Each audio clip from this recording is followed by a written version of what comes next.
Can you see the cat of the week? Oh, I'm sorry, Clint. We saw it, but it's not there anymore. So. All right, here we go. There you go. All right. So Grisabella, independent, doesn't really like to cuddle that much. However, very good with other cats, and will still be a fan of some gentle pets and scratches. So both are available here at the center. We are open noon to 6 p.m. Monday through Friday, and Saturday and Sunday, noon to 5 p.m. Thank you, sir. Okay, thank you. All right, so now we're going to go to Jobs of the Week, and I believe either Darlene or Cindy. Cindy Quinlan, are you going to be presenting? Yes, good afternoon, Mayor. This is Cindy Quillen, and these are our Jobs of the Week. First off, we have our Fleet Services Administrator. This position is through the City of Las Cruces and closes on June 22nd, 2021. Next, we have an Administrative Assistant position open with La Clínica de Familia. This position closes on 7/30. And then we also have a General Laborers positions with Cervantes Enterprises Incorporated. They have 5 positions available, and they close on July 3rd. A janitor position open with El Caldito Soup Kitchen. This position closes June 24th of 2021. And we also have a facilities technician with NMSU through the Department of Mechanical Facility Services. This position closes on August 6, 2021. This week, the events that we have for this week, on Friday, we have the U.S. Census Bureau virtual recruitment event that will be on Friday, June 18th at 2 p.m. To register for this event, you can visit us on employeenm.com, and for a full list of our jobs and internships and volunteer opportunities, you can also visit us at employeenm.com, or you can visit us at governmentjobs.career.lascruces. For our local New Mexico Workforce Connections office, we are located on 226 South Alameda Boulevard, and our phone number is 575-524-6250. Thank you, everyone, and have a wonderful week. Okay, thanks, Cindy. You too. Okay, so now we have our COVID-19 update, and looks like Facilities Director Eric Martin is going to be presenting that.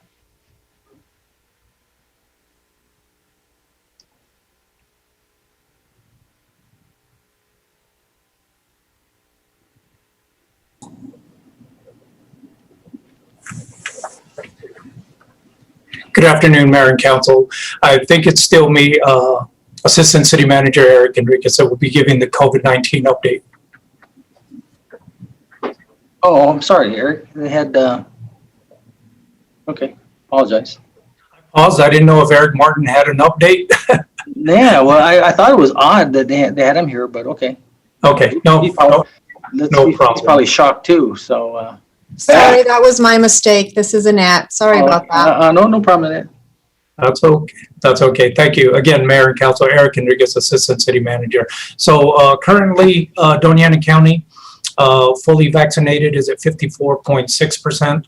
The single dose is at 63.4%, equaling 93,820 single dose vaccinations in our county. The state is currently offering $100 right now from June 14th to June 17th. Currently, it's at the convention center going on for the booster or the J&J vaccine. So this is a $100 initiative to those to get fully vaccinated. And we'll work with our team, the Joint Information Communications and Mandy Gus, to also help with getting this message out as soon as possible, so we can take advantage of this incentive that's taking place right now with the times and locations. Also, good news, the FEMA team for vaccinations is now in Las Cruces. They will be doing a 12-week rotation taking place in the southern part of New Mexico, but most of their efforts will be targeted to the Las Cruces and Doña Ana County area. So they'll be here for about 12 weeks. They started today. They were at Doña Ana Community College site today, and they will continue. I think at the convention center they have about 300 scheduled appointments for vaccination on Wednesday already. So that's a tremendous help to our community as well. The Johnson & Johnson vaccine question group. Okay, great. Thanks, And- thanks, Eric.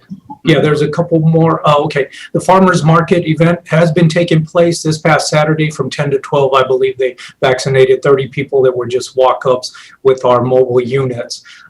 We will also have that mobile unit at Casa de Peregrinos on June 23rd. We're speaking to Mr. Alba. They see about 200 individuals that show up on Wednesdays. That's their big day. So we'll advertise this and get this scheduled for June 23rd as well, taking advantage of that location with a large amount of people. The July 4th, the 4th of July event taking place, the FEMA team has already been made aware of that, and they are really looking to coordinate that event for us. Santa Teresa Port of Entry is actually taking place today.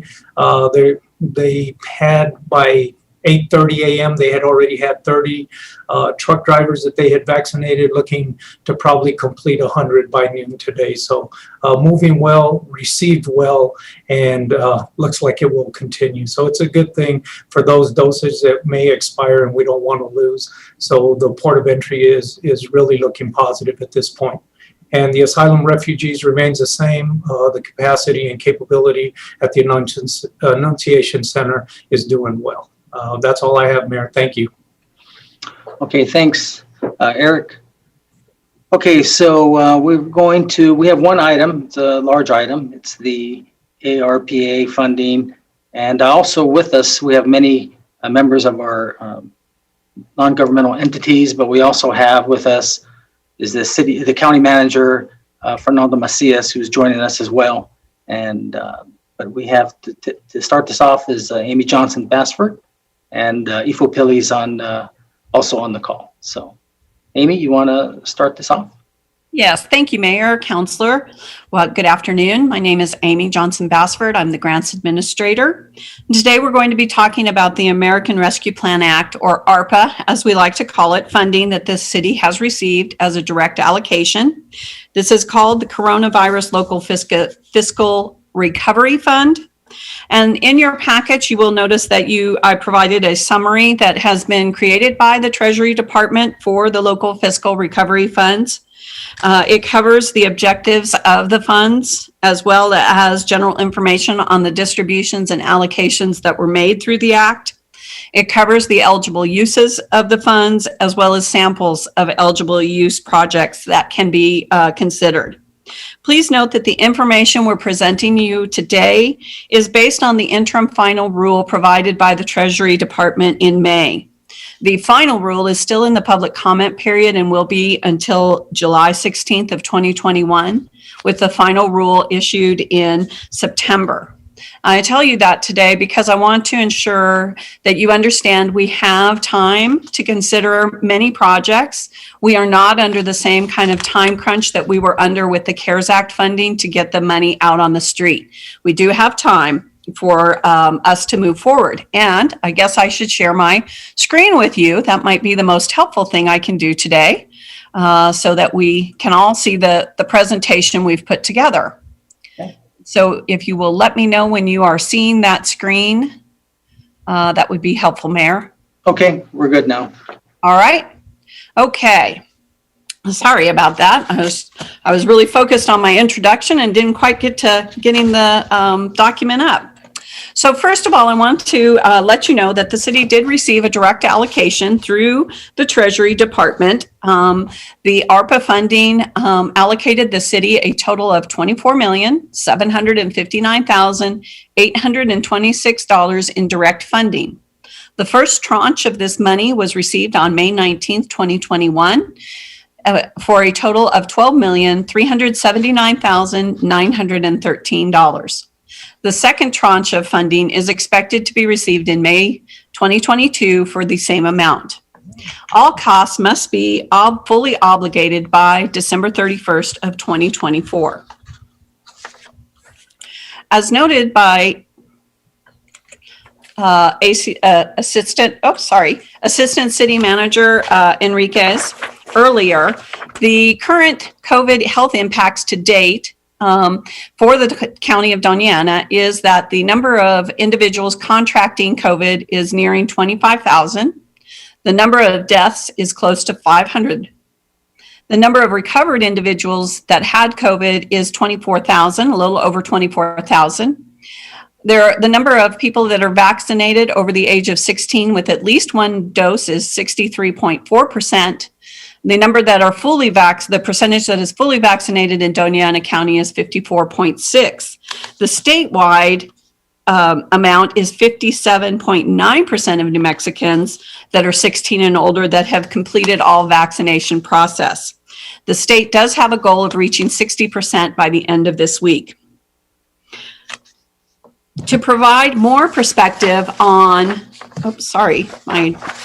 my presentation is a little tough, but to provide some more perspective on the impact seen in our community directly, I've asked Natalie Green, Housing and Neighborhood Services Manager, to present this slide. Natalie? Good afternoon, Mr. Mayor, members of council. Natalie Green for the record. I wanted to cover some of the community impacts of COVID that our NGOs are experiencing. The first is our thriving services are seeing an increase in new encounters. So many of our nonprofits reported an increase in clients, anywhere from 20 to 50%. One of the agencies did report while they're having additional clients, they also have not seen some of their previous clients return. The pandemic highlighted the need for additional resiliency services, including food, housing, and income support. One of the highest requests we're seeing out of our community members is for utility assistance. Many of our NGOs saw a loss of volunteers and also an increase in costs and services. For goods, supplies, and services. And not to end on a bad note, so I'm going to give you the silver lining, is that our NGOs and partners continue to operate through the pandemic and operate at a very high level. We saw a lot of new efficiencies and processes come out of the pandemic, increased collaboration and participation. We also saw a lot of funding invested into the community to meet the needs of our citizens. And I would also like to recognize the city's and council's response time to the pandemic. So the emergency was declared on March 11th. Within the first 30 days, council allocated $1.8 million. And to date, I'm happy to report that council has allocated $1.3 million in pandemic funding to our community. And that's a mix of both Telshore funding, general funding, and our CDBG COVID funding that we got out of the CARES Act. And then I will turn it back over to Amy. Thank you.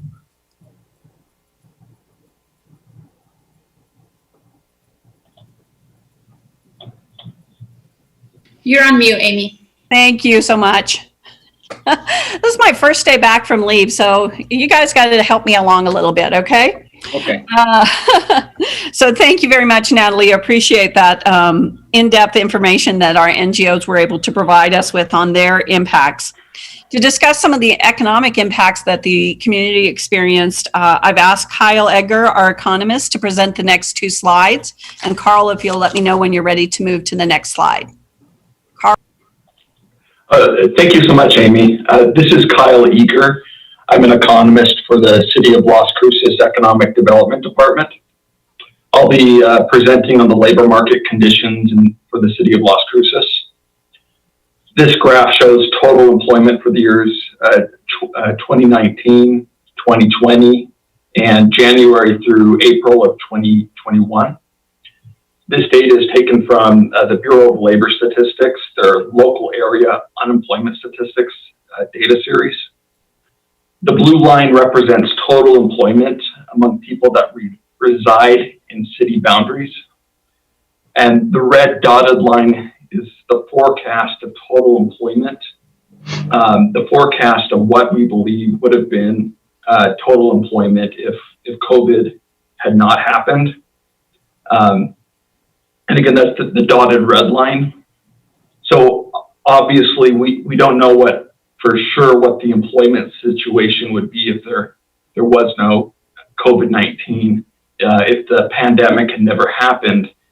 So it's not like we can teleport into a parallel universe where there was no pandemic and see what the city's employment numbers were. But, kind of forecasting forward from, March 20 forward, we can get a sense of what the employment would have been if there had been no COVID-19 shutdowns. So in April of 2019, total employment was 45,229. In April of 2020, it had dropped to 41,300.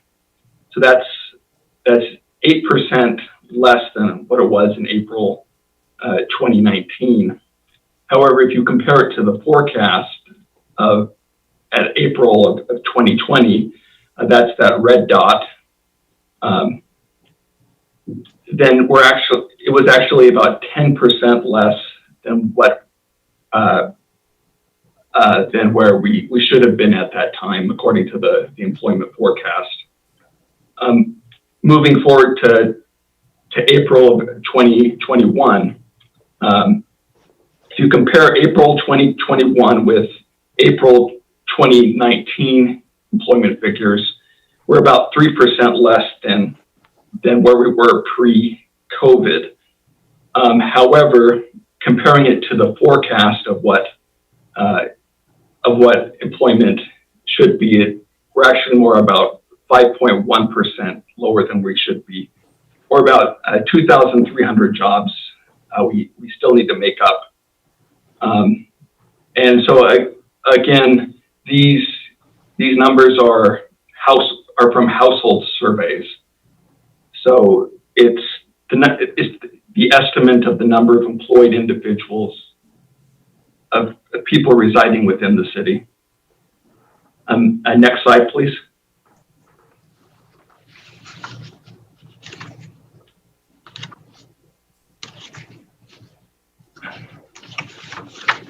Who's the one who moves your slide? There you go. Oh, thank you, Amy. Yeah, so we do have industry-specific employment numbers. Unfortunately, this data comes out with a considerable lag. And the most recent data is Q4 of 2020. So this isn't all industries within the city. This list is just industries that had lost jobs, comparing lost jobs between 2019 Q4 and 2020 Q4. And I should also note that this data is from the Bureau of Labor Statistics, but it's from a different survey. It's from the quarterly census of employment and wages. And this is a business survey. So the numbers won't match the data in the previous slide. The reason being is that people that don't live in the city commute into the city to work. So these numbers are a bit higher. But although this data is a bit dated, it can still tell us about kind of the relative impact of COVID between industries. And as you see, accommodations and food services has been the industry that's been impacted the most by the COVID-19 shutdowns. Administrative and support services as well. However, as I mentioned last time I presented, a lot of that decline in employment for administrative and support services is due to a loss in call center employment. And again, that's part of a larger national trend where since 2017, we've seen a decline in call center employment. So I'll turn the time back over to Amy. Thanks, Kyle. Thank you, Kyle. Appreciate that information. And Kyle will remain on the call if you have questions at the end of the presentation.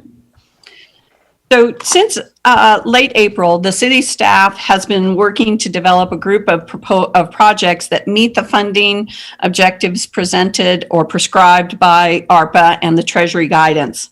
There are 4 primary objectives for the funding use: to support urgent COVID-19 response efforts, to continue to decrease the spread of the virus and bring the pandemic under control, to replace the loss of public sector revenue, to strengthen support for vital public services and to help retain jobs, to support immediate economic stabilization for households and businesses, and to address systematic public health and economic challenges that have contributed to the unequal impact of the pandemic.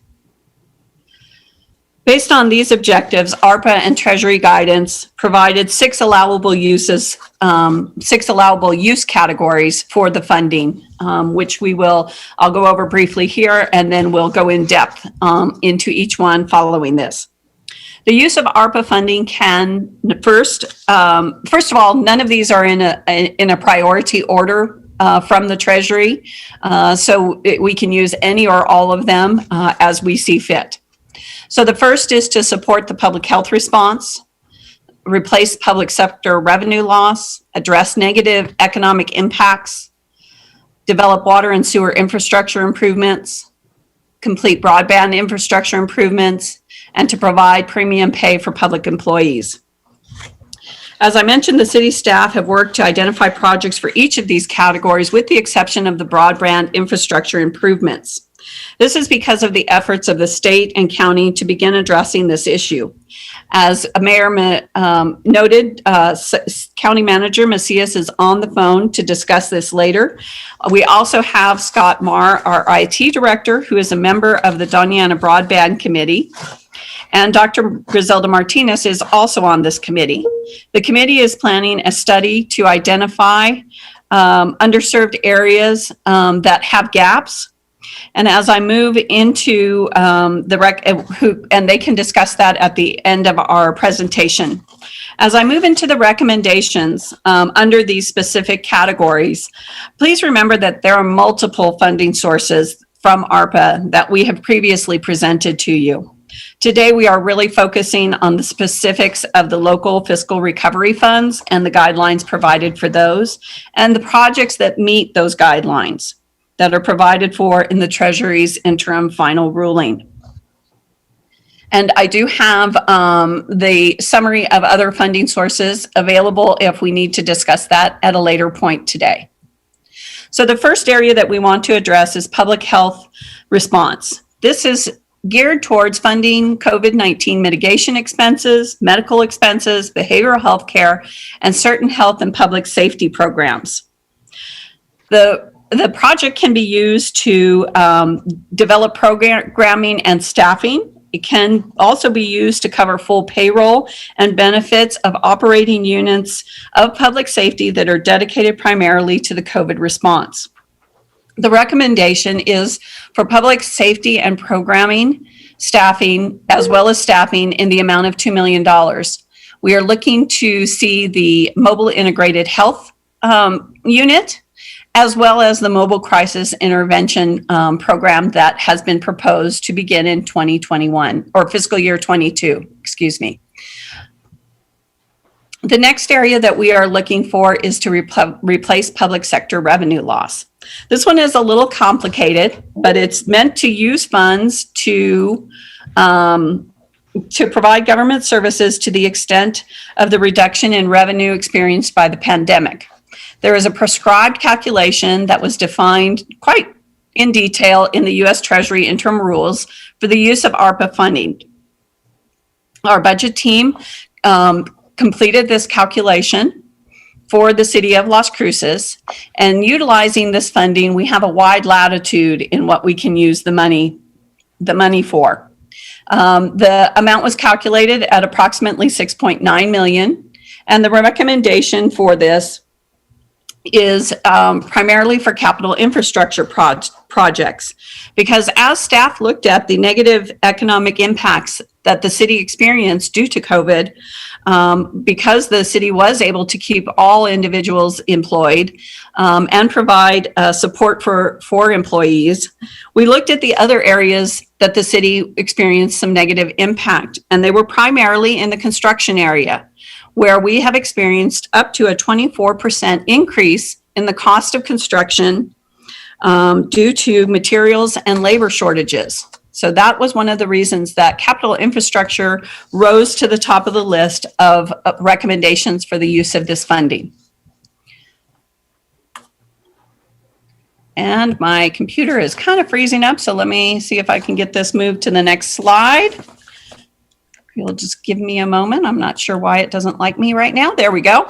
So the capital infrastructure projects that we focused on were those primarily in the GeoBond area, as well as a couple other projects that are currently in progress. These projects are either at the point of contracting with a vendor to begin construction or are ready to go to RFP. What we focused on here was the amount of money that each of them experienced that COVID increase of 24%, which over all of the projects totaled approximately $3.4 million. And those items in these projects that had been what we call valued engineered out. Because of the delay in being able to get these on the street, the prices increased on them. And so the first one is the aquatic competition pool of $429,000. The second is Animal Services Center and 2 dog parks in the amount of $432,000. The East Mesa Recreational Facility in the amount of $2.1 million. The Transit Maintenance Facility in the amount of $2.3 million. And on this one, I will note that is only the amount of the COVID construction impact of 24%. The trails was $1.4 million and Unidad Park is $134,000. That totals approximately $6.9 million for the capital, for the revenue loss by the city. The next area that we want to talk about is, sorry, I think I missed one. Okay. Is to work on water and sewer infrastructure. This is to make the necessary improvements to access clean drinking water and invest in wastewater and stormwater infrastructure. The recommendation here is for water and sewer infrastructure projects in the amount of $3.5 million. This will accommodate the complete reconstruction of Calle Encanto and Calle del Sol to include utilities, flood control, and street reconstruction. And this project had been delayed because of the construction on Valley Drive by NMDOT and now needs to be addressed to ensure appropriate utilities and flood control, as well as the reconstruction of the street. Additionally, we are looking to fund the sewer connection incentive program, which provides an incentive to homeowners to connect to the sewer system that has been provided in their area and remove septic systems from their homes. The rules for water and infrastructure projects align with the EPA's Clean Water Revolving Fund and Drinking Water State Revolving Fund guidelines. This area also has substantial flexibility so that communities can identify those water and sewer infrastructure projects that are of highest priority for their communities. The next area that we want to look at is premium pay for essential workers. This is to respond to the economic harms of workers, families, small businesses, impacted industries, and public sector. It calls out specific industries such as hospitality and tourism. And the recommendation here is for Visit Las Cruces for $1 million, where they will utilize the funding for target market data tracking, outdoor recreation marketing and public relations, expanding fam tours, developing a new website, and revitalizing events in the community, among other activities that they have proposed to utilize the funding for. Then additionally, we have the Community and Economic Development RFP for $10.4 million. I'd like to have Natalie discuss the community-driven initiatives that will be done through an RFP process. Natalie? Natalie Green, Economic Development for the record. Staff is proposing a request for proposal process to address the most critical needs that are identified for our community residents who were severely impacted by COVID. The RFP criteria will include not only whatever priorities are identified today, but they are going to be community assistance programs, either internal or through partnerships. And this would include something like the Casa de Peregrinos food pantry facility expansion and any initiatives that are could be proposed by our economic development partners for business incentives or assistance programs. The focus is going to be on disproportionately impacted populations. Projects should comply with already established priorities set by council through both the strategic plan, the consolidated plan, and Elevate Las Cruces. It will also have some questions or scoring criteria around the identified impact to the community. And then we'll also be reviewing for duplication of benefits. So we want to ensure that the programs that we're funding are not already being duplicated by the state or the county or by another funding source. We are proposing a review committee. It will be led by the city manager's office. It will also include housing and neighborhood services staff from community development, grants, budget, and finance to review all the RFPs and make a formal recommendation to council for approval.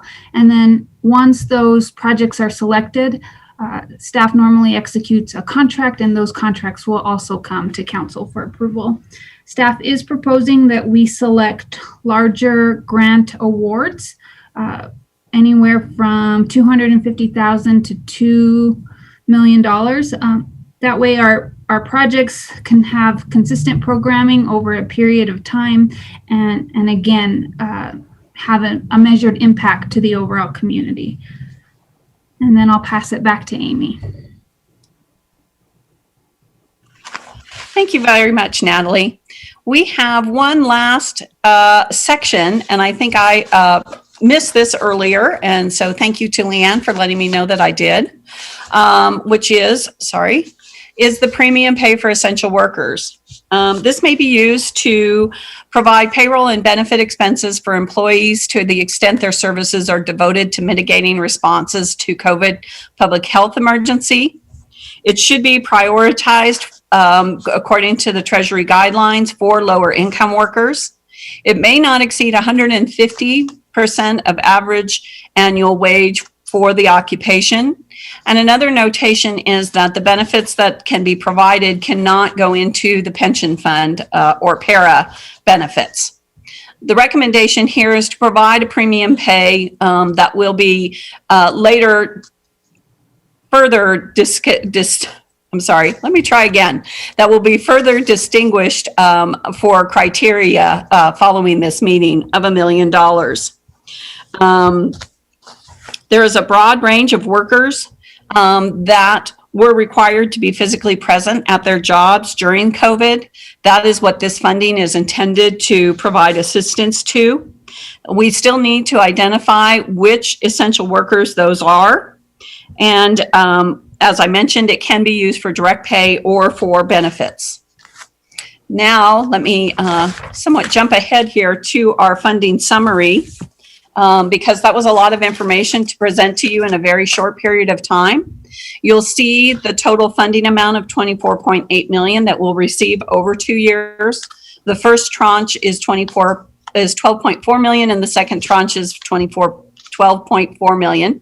I wish it were 24 million each time, but it's 12.4 million each time. The check marks indicate when we tentatively are expecting that the funding will be used, either in the first tranche or second tranche, or a portion in both. So the support to public health response, the public safety programs will most likely be considered for the second tranche of funding that we will receive in April of 22. The replacement of public sector revenue in the amount of $6.9 million for capital projects will be obligated to those projects in the first tranche. The ability to address negative economic impacts for a total of $11.4 million will be made available in both the first and second tranche, depending on the RFPs received and when those funds need to be utilized by the organizations that respond. To improve the water and sewer infrastructure for a total of $3.5 million is both tranches, depending on when those projects can get underway and how much is needed during the first year and how much would be needed during the second year. That would be allocated over those 2 years. And then provide the premium pay for essential workers, that would be done in the first tranche. Before we move into the questions, I would like to recognize County Manager Fernando Macias and ask him and his staff if they would like to give a quick overview of what the county is proposing for the use of their funds and how they're moving forward with it. County Manager Macias, if you'd like to take the floor. Mayor, could we have that last slide shown on the screen? The previous one. That one? Okay. Manager Macias, are you available? Mayor, I am on the line participating. Thank you for the invitation. Good afternoon to all of you. We had shared. Fernando, I just need you to, excuse me, sorry, but I just need you to state your name and your position, even though I called you, but. Okay, so Fernando Macias, County Manager. So again, thank you, Mayor. We have shared all of our documents in terms of our management recommendations to the County Commission.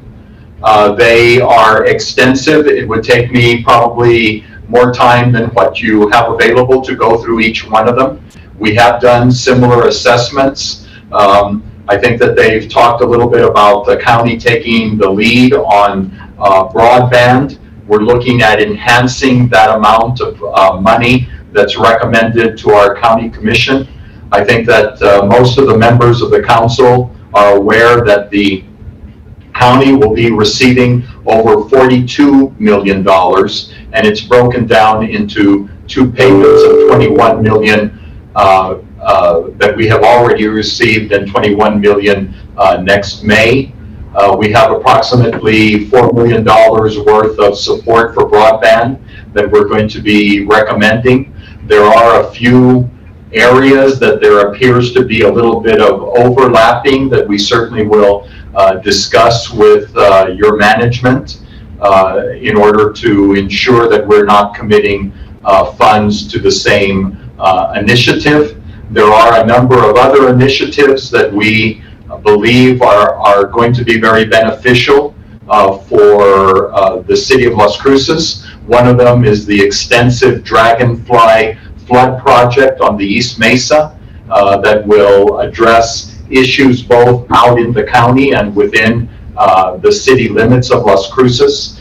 There's a $5 million commitment in that manner. There's also over $400,000 that's being applied to opening up a road that would go behind Red Hawk golf course that would access federal lands, but at the same time potentially provide a relief to Highway 70 traffic. So if those documents are available to the City Council, they certainly have been available to staff. We had already made the presentation to our County Commission, and at the next meeting on the 22nd of this month, we're hoping to try to finalize that list. But something that we are trying to do is set up an amount of money, approximately $10 million out of the $42 million, that there isn't a specific commitment at this time, so that we can see how matters progress related to the specific commitments that we are prepared to make, and to give our county commission more opportunity to assess the ongoing impacts within the community. Because one thing that we really are making the effort to do is leverage these funds with other potential monies that could become available through the state, federal, or even other potential funding opportunities, so that we can enhance the value of the 42 million and expand the potential impact throughout Doña Ana County. If there are specific questions that you want me to go into as you're doing an assessment of where you're going to apply your monies, then I'm happy to respond, but I'll leave it. I'll leave the overview at this point until there are more specific questions. Thank you for the opportunity to address you. Fernando, I wonder if the federal government thinks that that the 220 residents are all in the county. I wonder if half of that should be ours. You don't think? I know that you had mentioned that perspective, not one that's shared here at the county. I don't think there was that confusion, but nevertheless, that's why I'm hoping, and so does our county commission, hoping that we're working in tandem to benefit all residents within the county. Okay, good. Thank you, County Manager Macias. And yes, the County Manager and his staff have shared their progress through this program, and I will share that with the City Manager to distribute to the council. The last proposal that was made to County Commission last week. And so I will get that out to everybody. And now we will, myself, as well as many members of staff, I believe all directors are on the call, will try and answer any questions you may have. Mayor? Okay, thanks. We've got a couple comments or questions from the council. So Councilor Bencomo and Councilor Vasquez. Thank you, Mayor. Yes, thank you very much, Amy, and to not just you, but the whole staff who've been working really hard to put this together since we got word about our a little more than $24 million from the federal government. So first of all, thank you all very much for all of that work you've done for us to get here. Amy, before I get to my questions, I thought I had seen a slide very briefly flash that included two things that I deeply care about, and then you didn't go back to it. It was one that included Casa de Peregrinos and then a guaranteed basic income. And I saw it flash briefly in front of my eyes. You are correct, Councilor Bencomo. Thank you, Mayor and Councilor Bencomo. Yes, that flashed through. It was meant to be deleted, and I believe that with so many of us working on this PowerPoint, some things that intended to be deleted were not. Natalie covered that in her slide on the community initiatives. So certainly the universal basic income could be included in that community initiative, as well as she did mention the Casa de Peregrinos food pantry facility that could be included in the community initiatives. There are a variety of other initiatives, and we felt like calling out one or two was probably not appropriate when we have many community members on the line. So I apologize for that. It was meant to be deleted, but yes, those are the kind of initiatives that can be considered under the negative ability to address the negative economic impacts under the 10.4 million that has been set aside for that. So yes, ma'am, that is correct. And Councilor, we probably are going to, we will be having another work session just for the NGOs, and of course that's where your proposal will be in there, so to have that discussion with council. So thanks for raising that, Mayor. That's actually really important because I think, yes, I understand that we wouldn't want to name just a couple of things. However, those two particular things are things that I had spoken with City Manager Ifo about being incredibly important to be included in American Rescue Fund Act dollars, given that they hit at the very first intention of this pot of money, right? That they hit at specifically folks who are marginalized, specifically folks who have been most deeply impacted. So I asked for two very specific things for ARPA funds to be used, and those were it. And so I understand that there's a process and that we must follow that. I just want to make sure that they don't get lost in the conversation because, again, you know, they're not things that came out of nowhere. They're very intentionally well thought out and will impact a large number of individuals. Absolutely. Yeah. So, Mayor, when you say that there will be another work session specifically for that $10.4 million to address negative economic impacts, did you have a date for that already? I don't. I was looking for my calendar, and I don't have it handy, but I don't know if yes, Annette?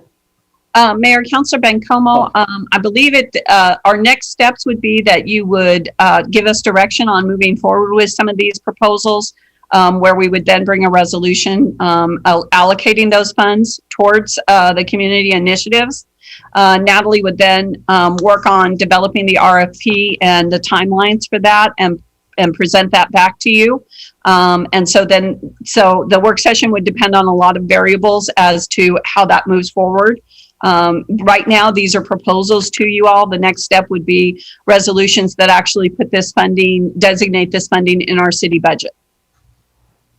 Got it. Thank you, Amy. Yeah, I mean, I think I understand also that there's not necessarily any rush to spend down this money, as the timeline from the federal government has been to 2024. However, I do think there are some things that are urgent and that do deserve a rush, right? Which include ensuring that people who were mostly impacted by the pandemic, which were low-wage workers, low-income families, people of color, the elderly, that those are the folks that that we do have urgency around getting some of this money to them, right? The specific money around addressing negative impacts, negative economic impacts, to me, that does feel incredibly urgent, and that we should move on some of those things pretty quickly, especially, again, the things that we know for sure are needed. And I really appreciate, though, the due diligence in terms of ensuring that we're not doubling up, right? I know that there's a lot of rental assistance money from the state right now, and we certainly don't want to use any of our 24 point to go towards that if we already feel like that gap is being met by the state. Yet I don't necessarily believe that rental assistance is meeting all the gaps, right? That's not necessarily where people are feeling the most pain. And it's really meeting those everyday needs. And so I want to make sure that we do this as quickly as possible, Mayor. Councilor Annette was listening and she sent me the list of the dates. So how about August 9th?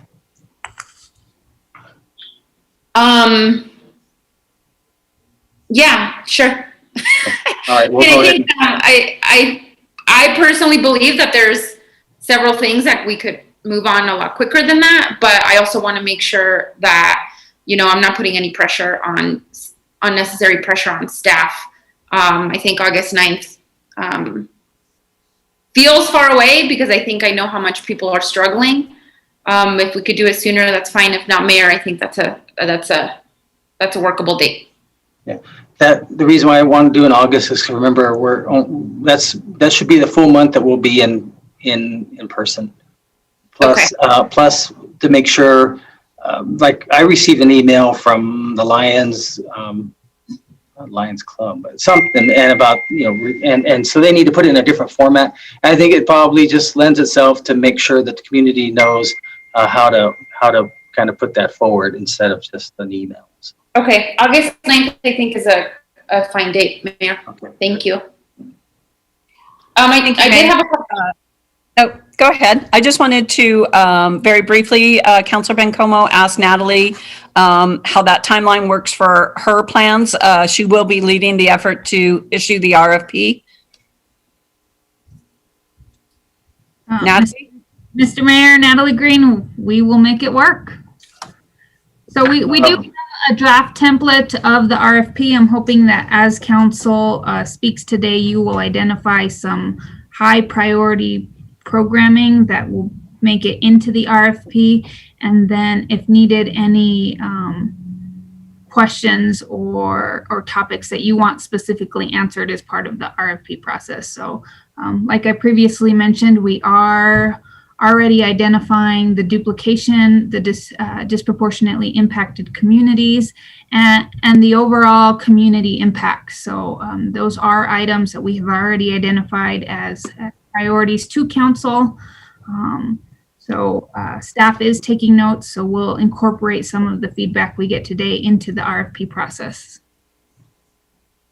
Thank you, Natalie.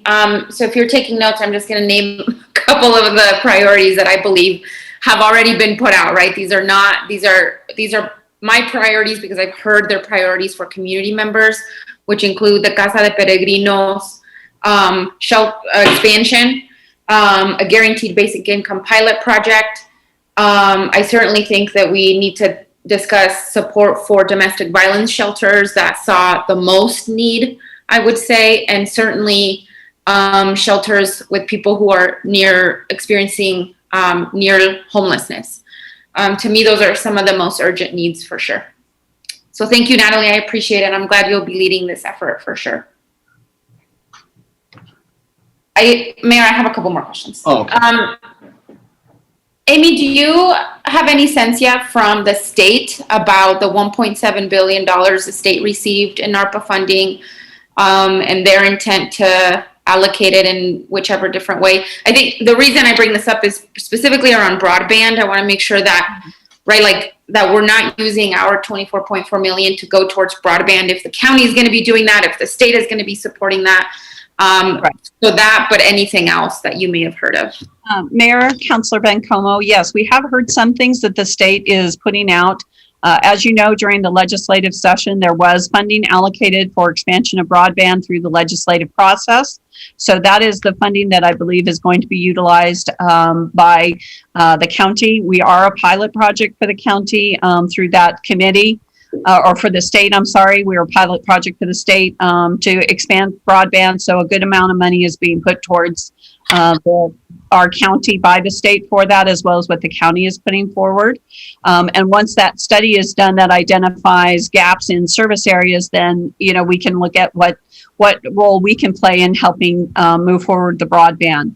Additionally, the state is being rather slow in running out some of their other programs, but one that I heard this week is that they are going to be offering a stimulus type project for individuals that did not receive federal stimulus money directly. And so that would include individuals that perhaps are here on green cards or otherwise in our community.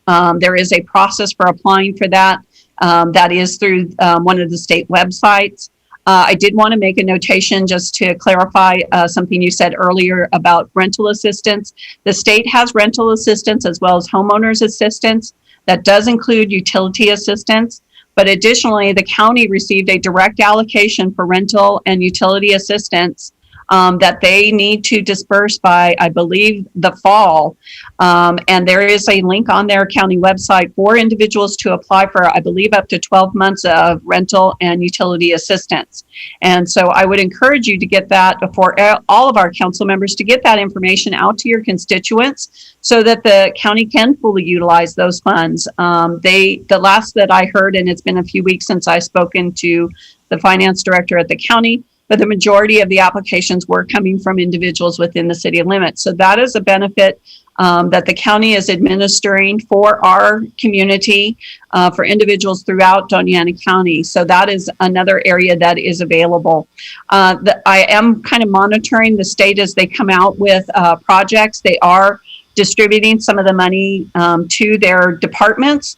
So the city has received a $250,000 grant specifically to get the convention center reopened. And so I think that we will see those grants coming out, much like we saw from the CARES Act, where we're notified that they have funding available, that we can get that funding without having to go through a competitive process and utilize that right away into our community. So I think that we'll see a lot of that coming out of specific agencies within the state, and that, you know, that depends on, you know, when they get their ducks in a row to get everything organized to get it out to us. But I think that's where we're going to see a lot of the state money. And then I think they're going to start doing other initiatives for those adversely impacted by COVID that were not addressed in other federal funding programs. I hope that helps. Yeah, thank you, Amy. Yes, it definitely does help. And thank you for lifting up that fund. Yes, during the state legislative session this year, legislators appropriated an additional $5 million to go towards a general assistance program to support families who were excluded out of federal stimulus paychecks. So yeah, you are right. That could be our immigrant community or very low income folks that the IRS didn't even know about. Those were not, that $5 million was not ARPA funds, but I certainly hope the state continues to replenish that fund with ARPA funds. But thank you for naming the rest of the information. And then my last question is just around small business support. I'm curious about where the biggest gaps are right now for small businesses. I'm sure, right? I think we know that the PPP program may or may not have worked for some people. I think it was incredibly difficult for some folks. I'm curious about anything else that may have come out through ARPA and where the city hopes to really fill in some of the gaps where, you know, small businesses who are really hurting.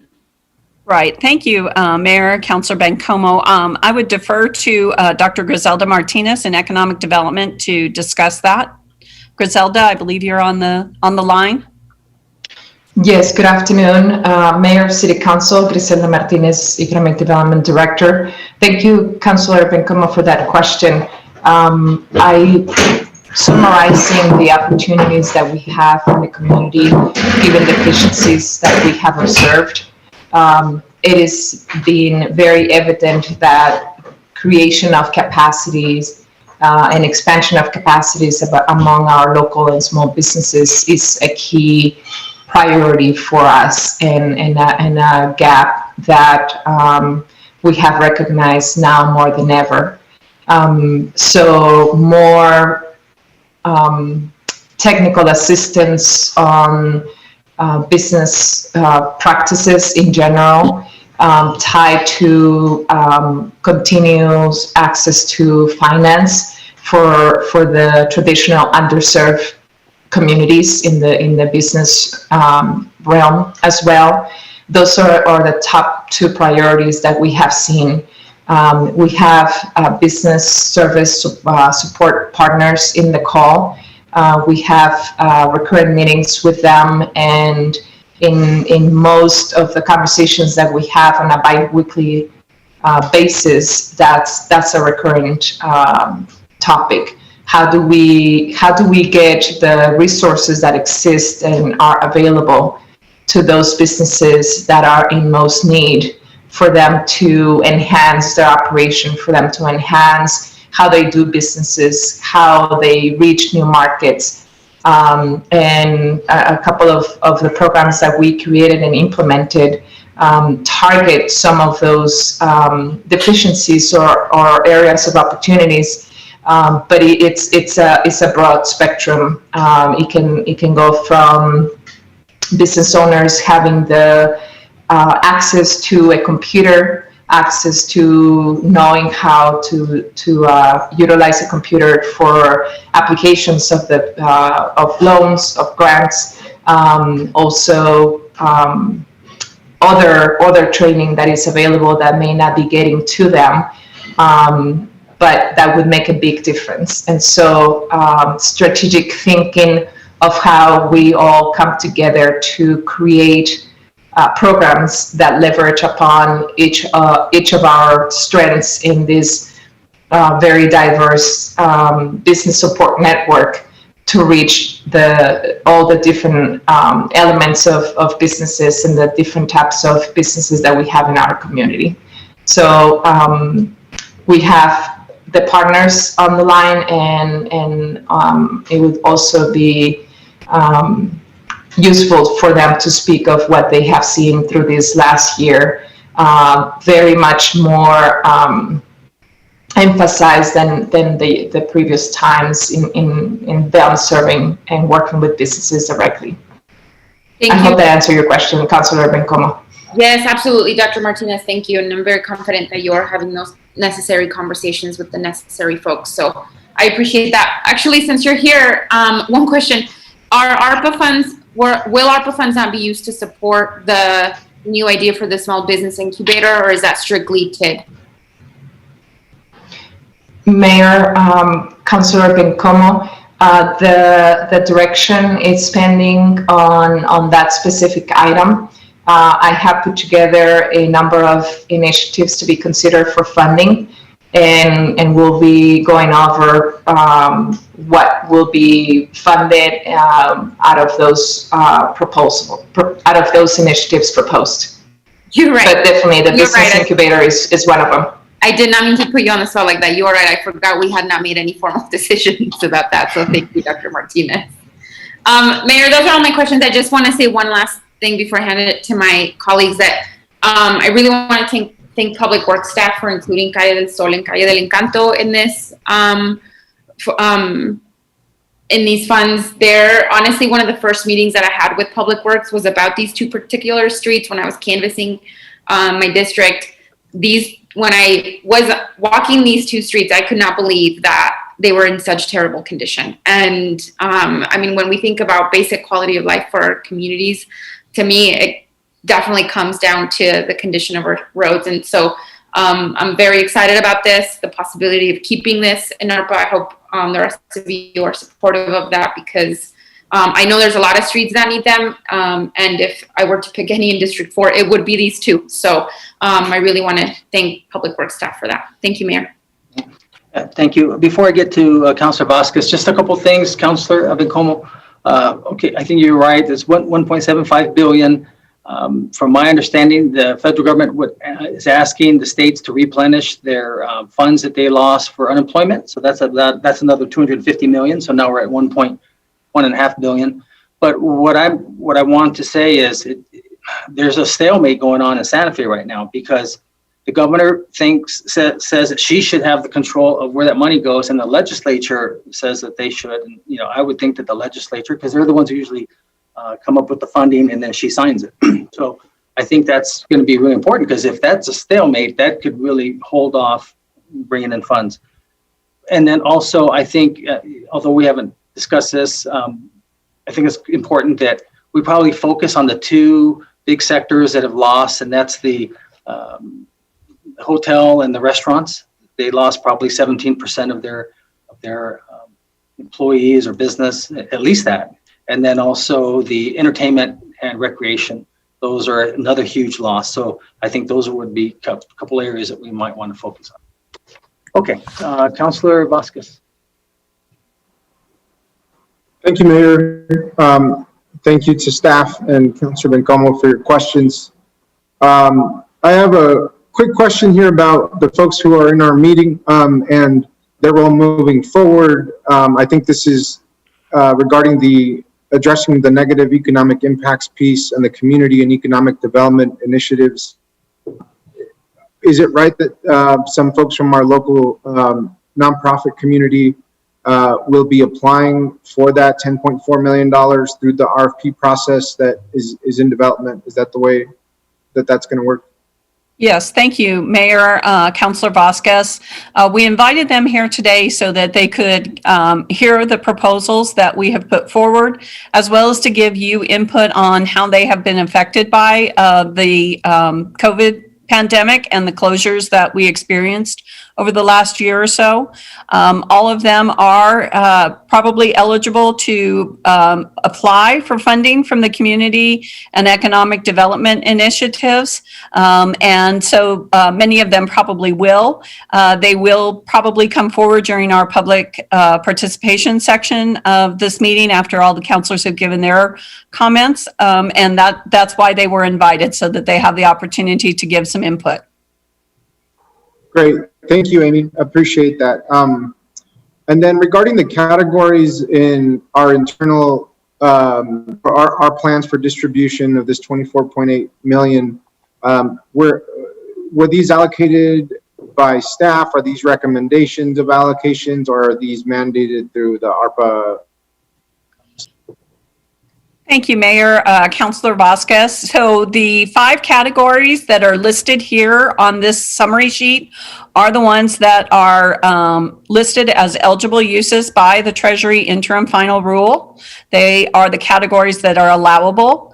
And so within each of those categories, there is a good amount of documentation provided by the Treasury on what is eligible and what is not eligible. And so staff through 2 committees, and a committee that would look at internal projects and one that would look at external projects, went through each of these categories and identified what they felt were the largest priorities for the city at this time. And based on the impact of COVID, because remember that the ARPA funding is to relieve the impacts of COVID. So much of what we propose is based on the effects of COVID in our community, which is why we kind of started out with that first, to give you that background. So as we went through those criteria and the specific eligibility rules that Treasury has put out, that's how we came up with the projects that were identified today to be recommended to you all. Hopefully that answers your question. Yes. Okay. So there's not like that the federal government asked us to put together for each of these categories. This was based on staff's research and opinion of where this could best be used. Is that right? That is correct. Mayor, Councilor Vasquez, that's correct. These items are, these were the six, there were 6 eligible uses. We identified the ones we felt were most priority to the city. And then within the guidelines for each of those uses, we found which programs would fit the criteria given to us. Okay, thank you, Amy. Regarding the city replacing the public sector revenue loss category, you mentioned that there was a tally, or there was essentially, I think, a formula used to come up with that number, 9 million. Is that all out of the Telshore Fund, or is that out of different funds that we have used to respond to the pandemic? And then in the capital projects piece there, are we then basically saying we are not replacing that 6.9 million, but we're reinvesting it and taking the $6.9 million loss, or how does that formula work out? Okay, thank you, Mayor, Councilor Vasquez. First, to answer your second question, yes, the decision was made to take the revenue loss that was calculated and reinvest it in public projects that would benefit the community. This will lead to additional employment for those in the construction sector, and provide, of course, gross receipts tax coming back into our community to benefit the overall community. I'm going to jump to a slide here and ask Matt Sines to join us and discuss the actual calculation. Matt, are you on the line, please? Yes, thank you, Amy. Good afternoon, Mayor and members of Council. It's great to see everyone today. Matthew Sines, Interim Chief Budget Officer with the Budget Office. So what the loss in revenue is asking to look at is a standardized calculation that was provided by the Treasury. So we're looking at a base year, which is the last full fiscal year before COVID. So we're looking at fiscal year 2019. We're also taking the base year and multiplying it times a growth rate of 4.1%, which is also provided by the Treasury. So this is assuming growth over a period using 4.1%. So as you can see there, we're looking at general revenues. So general revenues, as described by the Treasury, is for basically for operations of the city. So you can see there, our base year, we're at 122 million, and our actuals are going to be the same because this is our base year. So over over a time period of 18 months, we're looking at revenues of 130. So this is our counterfactual revenue. That's the amount should everything remain the same before COVID. So our actuals at that time were 123. So we do have a difference of 6.8 million. So that allows us to take that 6.8 million and apply them back to general services. As Amy mentioned earlier, this is a broad range of expenditures, from infrastructure to healthcare to police, fire, and public safety support on that. I hope that answers your question. Thank you, Mr. Sines and Amy. Yes, so it's basically just calculated on our revenue loss through things like the loss of GRT and other expected revenue sources, not just the expenditure of immediate response to COVID-related budget issues. Is that accurate? Yes, that's correct. Okay. Okay, thank you. Mayor? Amy, I think you just went yourself on mute there again. Sorry, my computer is not agreeing with me today. So Mayor, Councilor Vasquez, thank you for the question. Yes, and I just want to make a note that this is the only category that allows us the latitude to utilize the funds for things that are not prescribed by the Treasury in detail on the other areas. And that's another reason that the impact that COVID had on our construction projects was also selected as the top priority, because we had no other way to recover those funds through any of the other categories. Thank you, Amy. And thank you again, Mr. Sines. Fully supportive of reinvesting this fund under this calculation into capital projects. I think this is where we could really have some robust community input as to what capital projects might serve the community in a long-term capacity, in addition to some immediate needs that communities or that the city may have. Things like that business incubator that Dr. Martinez has talked about come to the top of my mind in terms of what can we use this money to reinvest in a way that has a return on investment longer than just the recovery period after COVID. And so, you know, that's my hope, but I think certainly there's a lot of smart people in the city, I think, that could give us some really good ideas as to what a larger economic recovery strategy might look like, especially for those that were most impacted, and that help create local wealth in the long term. So thank you for that. Fully supportive of that. I have a question here, Amy, on the mobile integrated health and the mobile crisis center. I think $2 million is what we have budgeted for that in terms of the public health response. Do you have an idea of how long that funding would be for? Would that be to operate those two programs for a period of a certain number of years, or is that money just to get both of these started, and then we'd have to replace those funds later? Thank you, Mayor. Councilor Vasquez. So under the community supporting the public health response, those are two examples of what might be utilized. I believe after we receive direction from you all today, we'll work with both fire and police to see which ones are priority. We have placed that in the second tranche of funding because we have provided funding this year through our fiscal 22 budget. And so we will look at either expanding those programs or providing operating funds for those programs for a period of time. As I mentioned in the beginning, we do have to utilize the funds by 2024.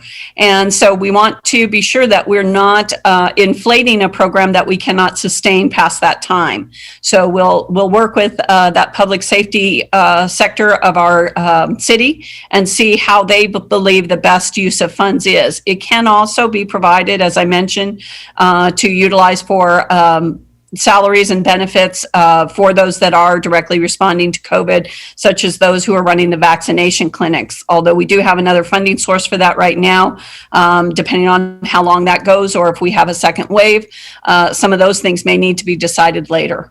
So we would do more research on this particular area as to where it's best needed. Thank you, Amy. Yes, for me, I think that's a really important part of this, of addressing specifically what ARPA, I think, is trying to address. So many families, individuals, people have suffered through a lot, and the impacts of economic loss or other health outcomes manifest themselves in more ways than just a direct or the immediate impact of things like losing a job or losing a loved one. And so I would love to see how we can use this money to innovate in this area that I think so many other cities are looking to do in the response, in particular to individuals undergoing some type of mental health issue or crisis. And so I agree with you there that I think rather than inflating a program that we have not yet maybe perhaps tested long enough to know how it will work in our community, making the best use of that money over the next 3 years, so that when we do find that right pilot or that right formula or something that is working for our community, that we then are able to still tweak the budget and use some of those funds to extend it for a number of years as it's possible. So thank you for that, Amy. And then a question here related to the water and sewer infrastructure part of this. I'm just curious as to, Amy, do you have any direction as to why ARPA funds are including this particular category in a COVID response package? Not that I don't support it. I'm just wondering how this is related to COVID. Thank you, Mayor. Councilor Vasquez, I believe you would call that politics. I think that was part of the program to make certain individuals in Washington happy to get some infrastructure money out to the communities. And so I believe it was a part of the process just to get the whole thing passed.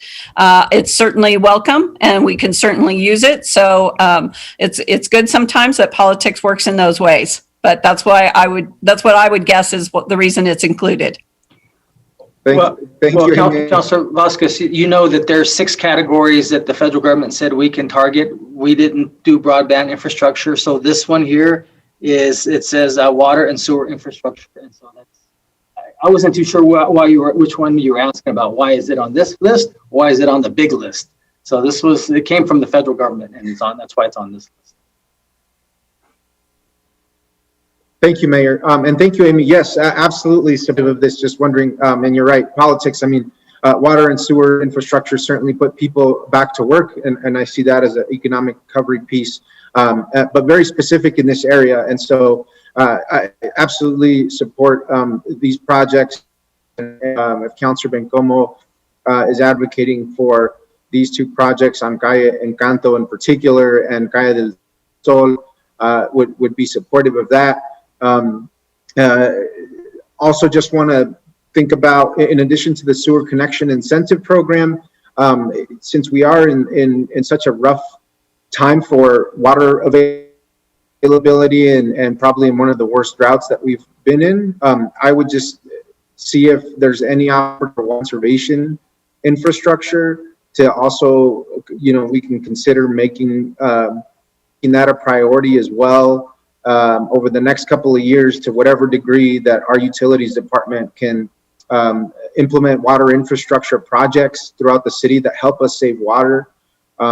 We have to be thinking about that and using all the dollars that I think we can get and leverage for water conservation in our community. But these these are important things as well, and so I definitely support those. I just want to make sure that water conservation makes it to the top of our priority list when we talk about water infrastructure. And then another quick question here, and this is around the Visit Las Cruces, around the negative economic impacts. How did we come to that number of 1 million? And is the thought here that tourism, or that Visit Las Cruces would use this funding to essentially revamp a new tourism type of campaign that would attract residents to the city? Would this be spent on advertising, staff, or or actual physical things, I guess, at the Visit Las Cruces? Right. Thank you, Mayor. Councilor Vasquez. I believe Rochelle is on the line from Visit Las Cruces. Either she or Ikani can speak to the proposal that they put forward. However, we do know that Visit Las Cruces experienced a large loss in lodger's tax, which we cannot replace with this funding. That's not allowable. However, we can provide them with funding to restart the industries. And so if either Rochelle or Ikani would like to speak to your question, I would defer to them. Yes, thank you, Councilor Vasquez. Great question, and to the mayor and council. There was, as we all know, a huge loss in all sectors, but especially in the tourism sector. We had about 16% decrease in the tourism sector, and what we saw was about a year-over-year decrease of 40% in lodger's tax. So Visit Las Cruces came with an analysis early on, and they had mentioned that they were requesting actually $2 million to fill in the gap. And so how we came to $1 million is with everything that they lost, we were trying to be conservative, knowing that there's other priorities, and so that's how we came to $1 million. Councilor Vasquez.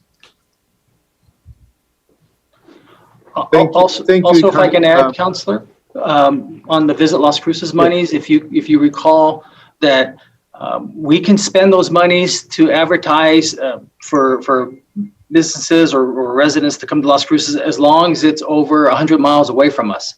So that means we can put out billboards like in Socorro, or we can put them in Albuquerque, and advocating and advertising local events happening here in Las Cruces to bring people back into the hotels and into the restaurants.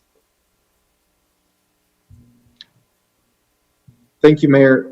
Yeah, it would be terrific to advertise our cannabis industry to Texas. I bet you we make some good use of economic dollars there. But no, that sounds great. I see a little asterisk where it says that's not covered. No, just kidding. I also just want to hear we talked about this before, but some of our local small businesses who specialize in marketing and advertising and public relations in terms of expanding the capacity and the brain power of what and how this money might be spent and adding more economic dollars to local businesses.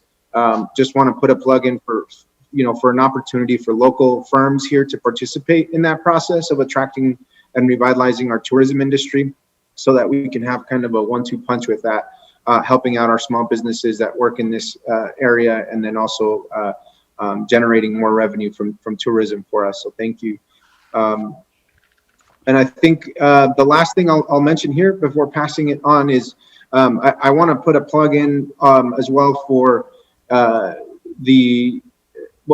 the housing project that we are working on Campo that Ms. Natalie Green is leading, that also includes a component of some commercial and retail development across the street that could that I see kind of as perhaps the kickoff to the El Paseo and South Solano redevelopment plan, because I think that's a very tangible way of bringing some much needed life to I think a economic district and residential district that has definitely seen better times.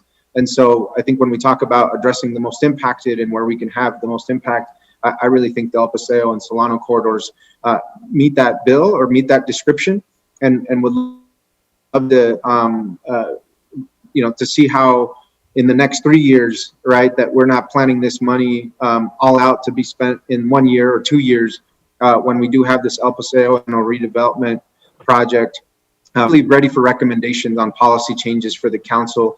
And then, like I said, that one housing project that will be ready to kick off. Mayor, I mean, even a transportation project that I know you're that have advocated for, from university to the downtown through El Paseo. Maybe we can leverage some of these dollars to help kick off the El Paseo and South Solano redevelopment. And so, just want us to be hopefully mindful of that might not be for a few more months, and so saving some dollars for initiative like that I think would be really important. But with that, those are all my questions. Thank you, Amy. Thank you, staff, and look forward to hearing from the rest of the participants that are in our. Thanks, Councilor. Mayor Pro Tem. Thank you, Mayor. Thanks to my fellow councilors, Bencomo and Vasquez, for your thoughtful questions. Those were similar questions that I've had, so I'll cross those out in terms of asking.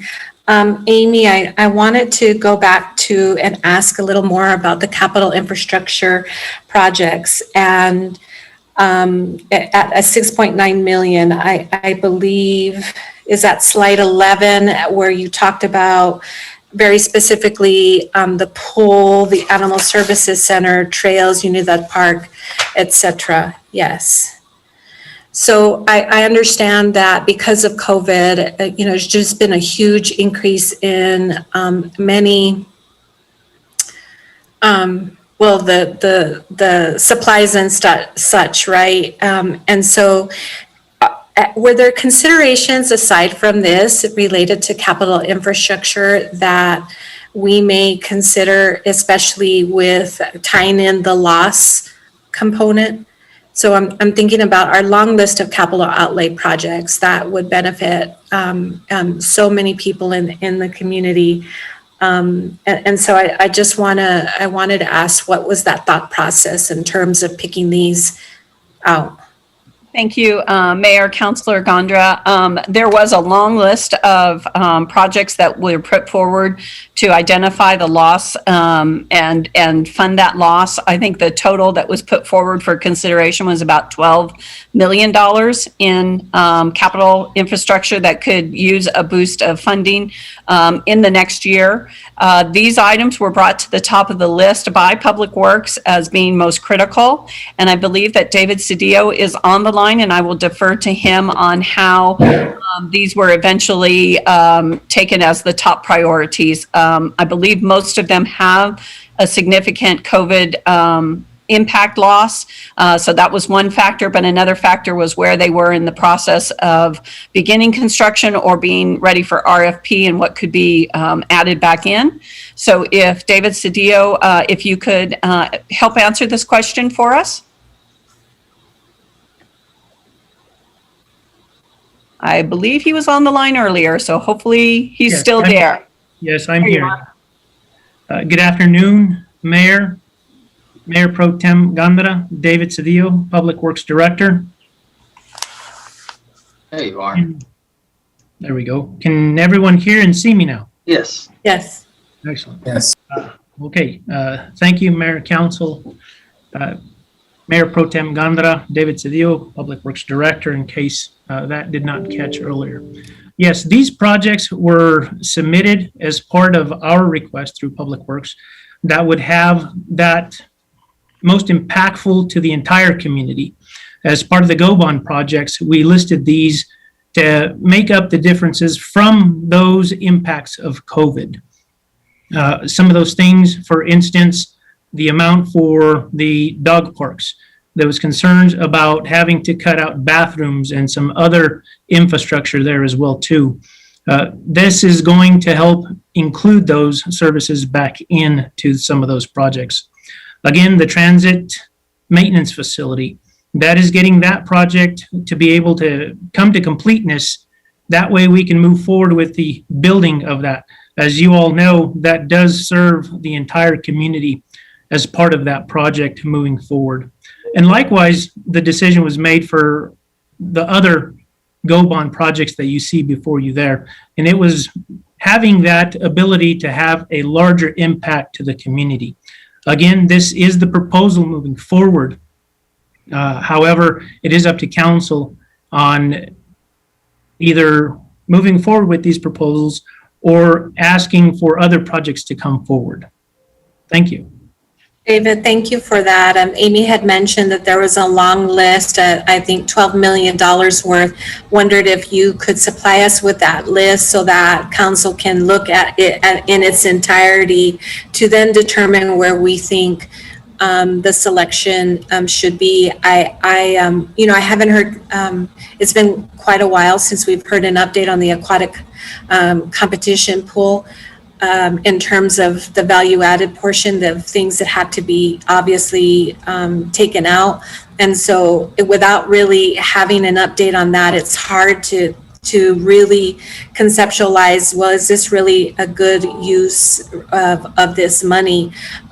Certainly when I think of the Animal Services Center and the 2 dog parks, and quite frankly, what they've had to endure at the center, being closed, locked down, only having a certain, number of workforce and unable to pick up the animals and service the animals as we need. We're seeing a lot of animals dumb, a lot of animals that, so for me, I'm thinking about, it would be nice to have a TNR, funding for TNR, funding for things that I think are really relevant. And then I think about this and I think how easy, right, they're funding, that we would allocate this funding. And I'm simply concerned about all our nonprofits that have to enter into, to include our business community, enter into a RFP process to receive the funding, right, that they think they need in order to provide the seamless system of care. So I guess what I'm saying is that there needs to be maybe a stricter policy or procedure in line in terms of what the capital infrastructure, and frankly, there's a ton of streets in my area and all across the city that really need some maintenance. And, over time, we've heard, I think all of us, about potholes, about, maybe some of the maintenance that should have been done couldn't be done because we were on lockdown status. So I'm a bit concerned about these specific ones in general, and like to have a more loftier list, or the list that was submitted to you in full, so that we can, decide if this is really where we need to spend our money, and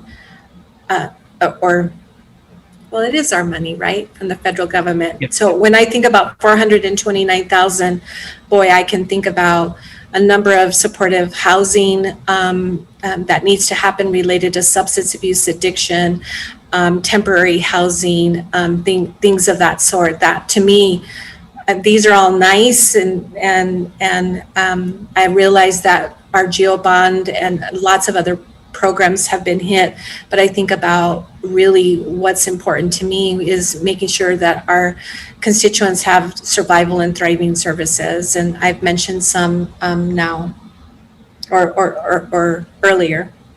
Well, thank you, Mayor Pro Tem, and we'll make sure that we get that list over not only to you, but the rest of council as well. I appreciate that, David.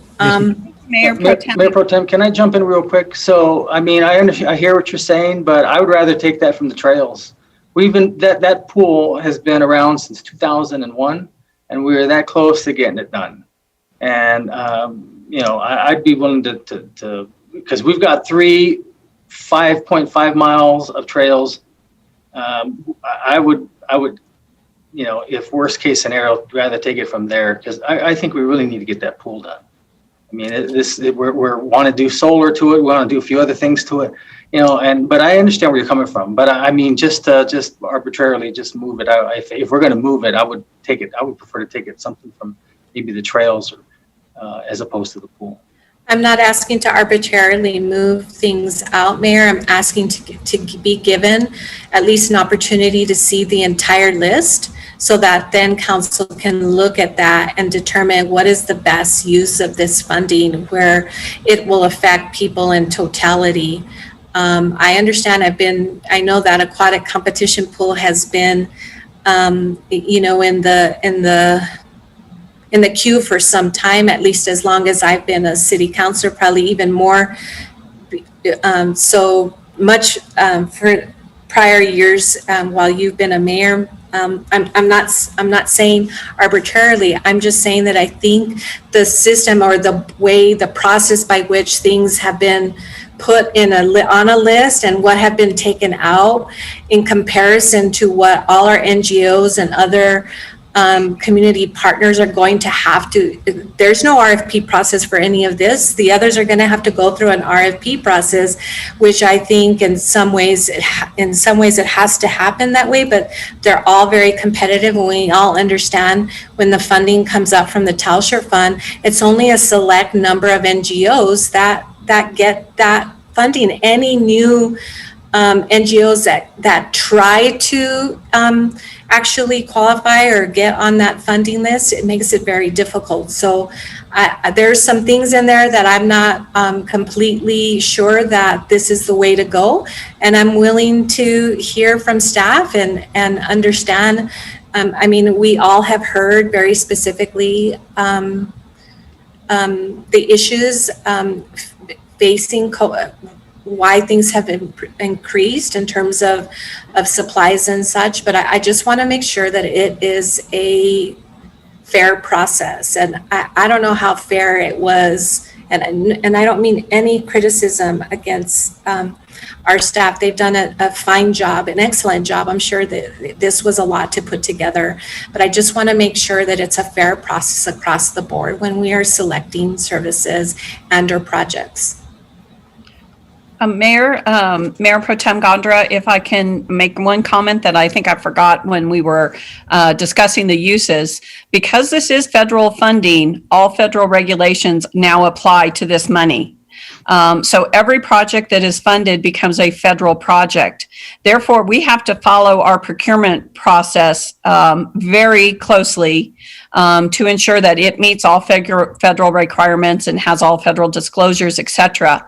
So any outside agency that is looking for funding must go through the RFP process in order to meet that requirement. That is why that seems like a little more burdensome of a process for those NGOs to put forward their projects, but that's what we have to do to meet federal requirements. Those projects within the city that are under city control do not have to go through that same process. So I just wanted to remind all the council, as well as those listening, that our federal regulations apply to all of this funding, and that is something that we have to very closely monitor as we utilize the funds. Thank you. Okay, and Mayor, also, I think Eric has something, Yeah. Enriquez. Yeah. yes, thanks. Yes, thank you, Mayor and Council. As Eric Enriquez, Assistant City Manager, I was able to chair the committee on the internal projects, and I just want to share the thoughts and why we came up with these items as a recommendation. The thought process was that of the GO bond obligation. Those projects that we need additional funds to complete these projects that our community, our residents voted on, and we feel obligated to complete these projects. So these came to the forefront because of the obligation that we have to meet. And that was kind of the basis behind our thought process on these projects. But as Mr. Cedillo alluded, there were a lot of items on that list, and we can get that list to Mayor and Council so that they can review as well. But just wanted to share our thought process on that. And it was based on the GO bond, our obligation to have those committed and completed so that the next round of GO bond, it would look favorably, that we could assure and instill the confidence in our community that we got these projects completed. That was our thought process. Thank you. Thanks, Eric. I appreciate that, and that helps considerably. Also, my next question is around the sewer connection incentive program, the $1.3 million. Can you tell me how many homes that might specifically address? I know at different times, Adrian has given us sort of a map, and we have a visual in terms of the number of homes, but would that take care of the homes that are in need of the switch, or only specific? And how was that amount? How did you come up with that amount? Mayor Pro Tem Gondra, I believe that Delilah Walsh is on the line, and I will defer that question to her. Thank you, Mayor Pro Tem, councilors, Mr. Mayor. To answer that question, we're estimating we have about, with the new Hacienda Acres project coming up, for which we have capital outlay to install the actual sewer infrastructure, we're estimating we'll have about 350 to 400 eligible citizens and residents throughout the city to come into that sewer hookup system. So essentially, it's dependent upon the number of dollars that we get and how much we can incentivize that those septic systems to be taken out. So we used an estimate of about 350 individuals and households that would benefit from this money. Delilah, but that doesn't include, just the total number of homes that's necessary to switch over. Correct. That would be the number of homes for which we already have a sewer line available. Okay, but then there's some additional ones that need to probably come into the fold. And what is that total? I don't have that number with me right now, Counselor, but I'll get it for you. I do want to say what we did is we just estimated $3,000 to $4,000 incentivizing the customer. Right. And that's where we came up with that number. Naturally, the more we want to incentivize them, the higher that number would be. But we estimated $3,000 to $4,000 would be a safe a number to cause that incentive. So Delilah, your thought process in regards to just picking that 100 in the area, for example, that you gave, I guess I'm asking, what would it cost to help incentivize to get people switched over in total? Let's see, I think let me look at my calendar, 2.1 million. I actually had that calculated. There you go. I know that was quick, Delilah. I appreciate that. Okay. And is that what you submitted through, I guess, the powers that be? You've landed at the 1.3 million, or how did that work? We did so basically because we knew the 3.5 million was based on the water and sewer infrastructure. That was the amount for which we were eligible. And we understood from Public Works that the Calle Encanto and Calle del Sol, they actually probably need the whole 3.5 million for those two projects combined. And so it was really just a discussion with staff of how much could we move over to this sewer connection incentive program. And it was more of a compromise because I'm sure David could use the whole 3.5 million. And in staff discussions, we agreed because he can phase his project, the 1.3 million would be more reasonable. Got it. Got it. Thank you, Delilah. I appreciate that. I really do. It's helpful to hear sort of the thoughts and the conversations moving forward, so I get a better idea as you know, we're not involved in those conversations whatsoever. So it's helpful. Thank you, Delilah. Just going through my notes. I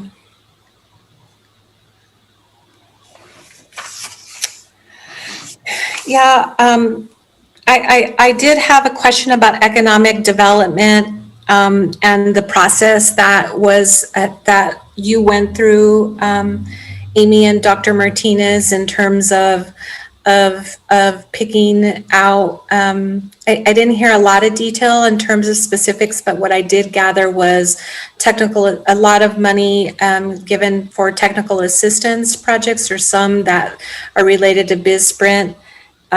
Can you talk any more in regards to a little more detail in terms of what you're thinking related to those incentives or initiatives, if you will?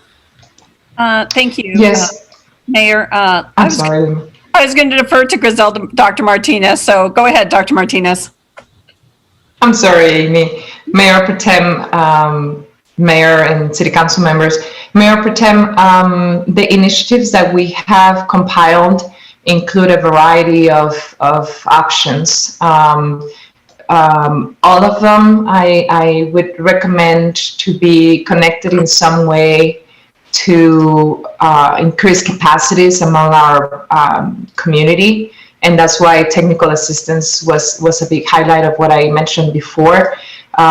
Two of them cover the programs that we already have in existence with the partnership through Arrowhead Center at NMSU. Those are the Business Accelerator and the social media. I am also recommending a program for access to finance in the form of revolving loan fund. That ties to access to finance to underserved communities in the way of micro lending for really small amounts. I am recommending some type of capacity increase for a potential partner to do additional micro lending, but for even smaller amounts. That's from $200 to $5,000 access to finance.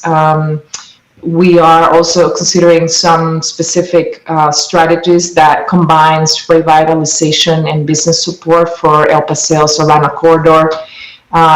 Workforce reintegration, you've heard the work that we have been putting together in terms of workforce that includes high school equivalents and also industry certifications targeting low-income populations in our community, and that is also part of the items that we are proposing. Financial literacy also to enhance the capacity of our community and our low-income population. We are also including being creative in terms of these funds not being restricted by the anti-donation because of the purpose of the funds to do some type of grant program in a way similar to what we did before, but attaching some type of technical assistance and business support as a way to increase capacities as businesses get access to funding. And so have the funding as an incentive for participation, but the technical assistance to enhance their operations and to enhance their ability to thrive. That's another one. The business incubator is another initiative that we're proposing.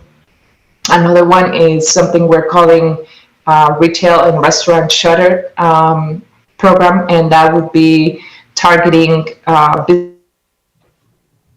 businesses that have been in operations and during this crisis were forced to close. So how do we support them for some type of reopening if that's the possibility? Another one is to supplement Wage Plus and expand on the type of businesses that may be eligible for some type of incentive by creation of business jobs or jobs through their business expansion. And then the last one is how do we work with businesses that have the possibility to expand and for us to support them by bringing expertise for them to be supported in this expansion, and also with financial access through the creation of jobs. So we have been very thoughtful in what type of programs would have the most impact. And again, as I mentioned before, this will be building from the already working collaboration efforts that we have put in place before COVID, but certainly increased during this last year. So we're prepared for further exploration of each one of these programs. At this point, is still being evaluated of amount of funding and the specific initiatives that will be funded. Thank you, Dr. Martinez, for that extensive list. I really appreciate it. It's very helpful. Yeah, really excited about a number of these items. I think they will be important as people are coming back into the workforce, specifically women, right, that have been hardest hit because having to stay back and make that tough decision to stay home, but a valuable one in that they had to educate their children, right, during COVID. And so all these, I think, are really important. So Dr. Martinez, talk to me about who you've talked to. You've mentioned some collaboration and coordination with people, or I'm thinking entities that you've established relationship with. Can you name who they are? And can you talk to me about what will take place moving forward in regards to, right, really evaluating which programs alongside, because a lot of the, I'm thinking like West, SCORE, the chambers, those Mavita, our downtown partnership, those people that, or entities that I know that are out there, right, doing a lot of the same things. How are we going? So tell me what the process looks like, and then how are we not going to duplicate the efforts and work together? Yes, Mayor Pro Tem, the shortest to your question, Mayor Pro Tem, is we haven't defined a process because we're following the overall citywide process for what initiatives will be implemented. So we propose these initiatives as opportunities that we saw, and the specific initiatives to be funded are to be determined. And so for instance, on the business grant that we proposed, it depends on whether or not that's funded, and if it's funded, how much money. But for instance, when we did the $5.4 million, it was a very intense process. And so we could do that intake, but we would definitely need all of the partners to help us with the technical assistance. And so the partners include all of the ones that you've listed you mentioned, and the more support through collaboration, the more impactful these programs will be.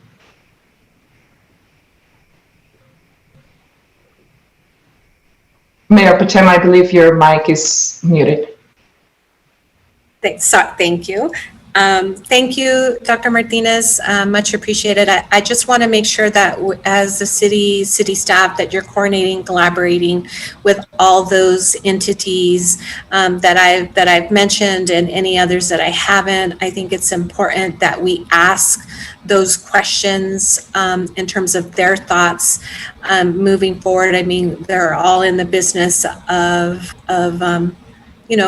trying to help, entrepreneurs or the way and Councilor Vasquez said it very nicely.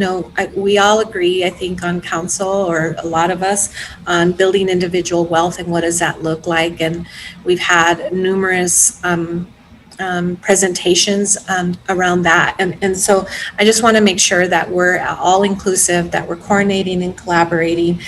I think because at the end of the day, our constituency deserves, right? That we're coordinating, collaborating, that whatever issues and concerns we might have about one another, that we put those aside, because at the end, there's people who are really struggling, right, to get back into the workforce. And so I just want to say that, and I especially want to say that I think what's really important and what I have seen overall is,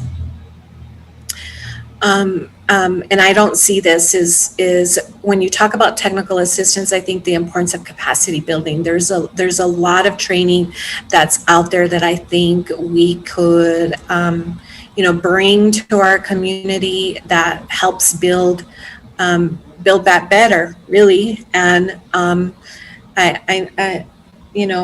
think we all agree that we need, and I don't see that component anywhere in terms of training people up, mentoring, case management. I think it's one thing to provide a computer, right, to folks but it's another thing to apply for these loans, grants, about what it takes to capture all the paperwork and make sure you have everything in hand. It's something that I hear honestly most about, that businesses struggle, or they won't even try because it's just too hard. When you're running a business, you don't have time for a lot of that stuff. And I think if we can hire a bunch of case managers to really assist in that process, I think we'll be better for it. So Dr. Martinez, I really appreciate this and all the work. And I do look forward to hearing from our partners, our business partners. I know many of them are on the line currently. And then lastly, I have some priorities. They're very similar to Councilor Bencomo, Councilor Vasquez,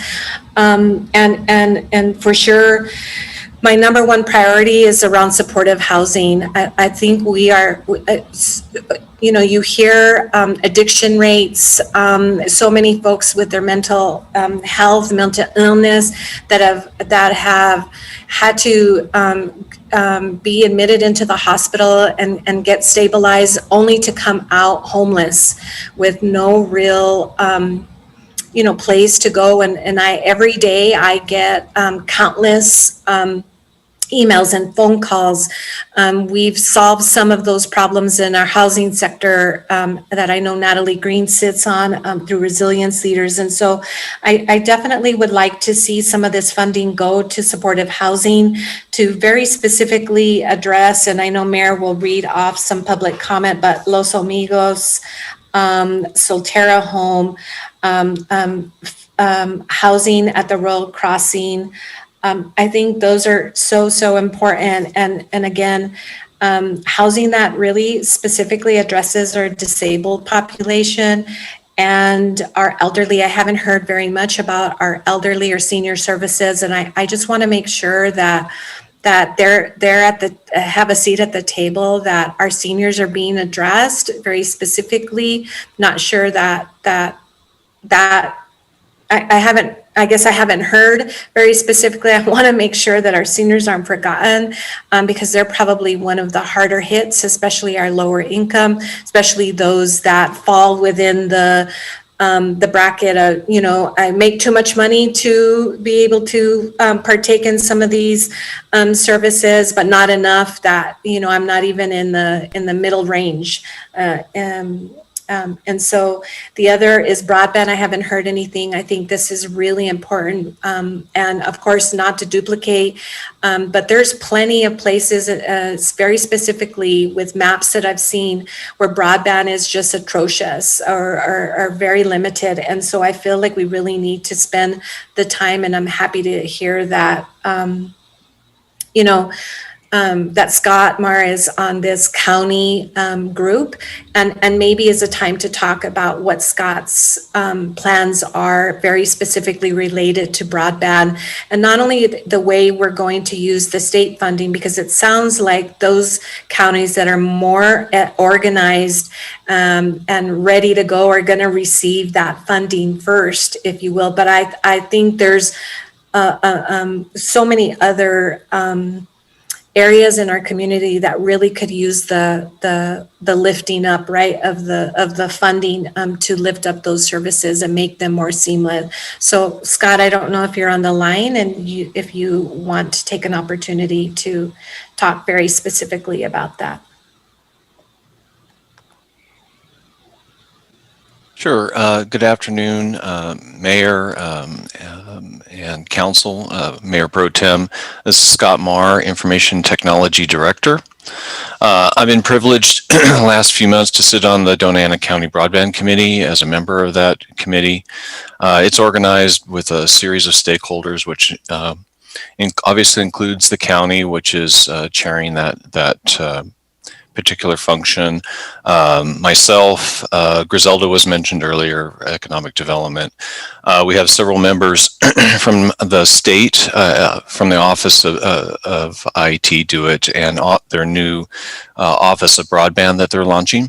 We also have Melanie Goodman from Senator Lujan's office on there, some folks from public schools as well as NMSU, the El Paso Borderplex, and an internet service provider, Sacred Winds, that also sits on that committee. So right now the committee is mainly focused on establishing a broadband feasibility study countywide. I want to make sure that the city participates in that study, because the first thing you need to do is execute a survey to determine availability of internet within the area, the affordability of that internet, and then a major component is education and where are the educational gaps associated with knowing how to use broadband and computing technology in general. So that is that particular part of the project is being spearheaded or assisted, I guess say, by some funding that the county got from the Dallas Fed. They have brought in a group called Magellan Advisors, which is providing a project plan and project management to help move this survey along, because this is really the critical component. And then my understanding is that the county is also working with Do It on a future project for grant-funded fiber between Las Cruces and Anthony, because again, the main focus is on unserved initially and then underserved areas. Looking at Do It's broadband map for services within Las Cruces, which is it has some accuracy issues, and again, that's why we want to do this survey, to get more accurate information. Las Cruces may have a few pockets of lacking connectivity, but in general, we're in much better situation than other parts of the county, and so we even have some reasonable, at least according to the documentation, some reasonable fiber availability in town now. But as this study moves forward, then we'll be able to assess where are the problems specifically, and then see, we'll also be identifying broadband assets or assets that can be used to help facilitate broadband both in the county and the city, and then move forward with that feasibility study will move forward with suggestions and solutions for addressing the shortcomings. Thanks so much, Scott. That was really helpful. So when you talk about a time frame in terms of this survey and getting the data that you need to basically take other steps, what are we looking at?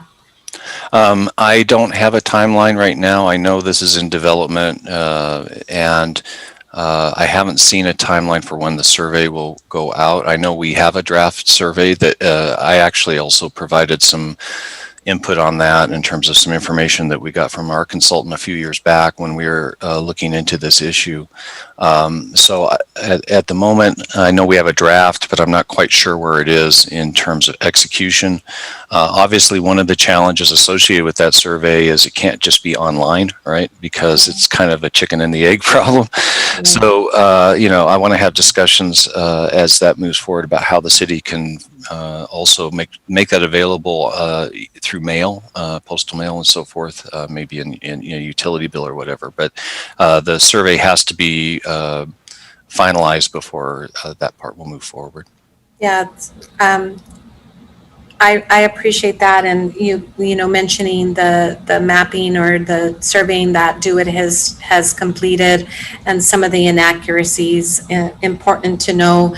But Scott, in relation to that, what you typically hear is when you have a number of folks in their home, right, trying to service, right, that often they're getting kicked off. Does that survey address those kinds of things, load and, you know, that, I don't know all the terminology, but, you know, when you have a number of people and the number of people all around our neighborhoods accessing, right, the broadband, the Wi-Fi at one time, in terms of speed and those things, is that what this survey is going to address as well? Mayor Pro Tem. Better? I don't know. Yeah, no, that's a good question. I believe there are reliability questions associated with the survey. The other thing that also needs to be understood is Wi-Fi as a service does have limitations, as you pointed out. And so that's where we want to make sure that folks have the ability to sign up for cable or DSL service directly, and then that Wi-Fi would just be within their household. And there are a lot of programs out there now for low-income families. Comcast has Internet Essentials, for example, which is as low as $10 a month, which I think is pretty exciting. I believe the city manager has also previously mentioned the emergency broadband funding that's available. Now, admittedly, that's for a limited period of time until the funding runs out, but that can also help low-income families bring that broadband service directly into their home, which is a big boost for internet reliability. I appreciate that. So are you going to be offering, once this study comes up, what might be the amounts that you will need, and to ensure that there's the reliability and consistency related to broadband across the city of Las Cruces, or how is that working?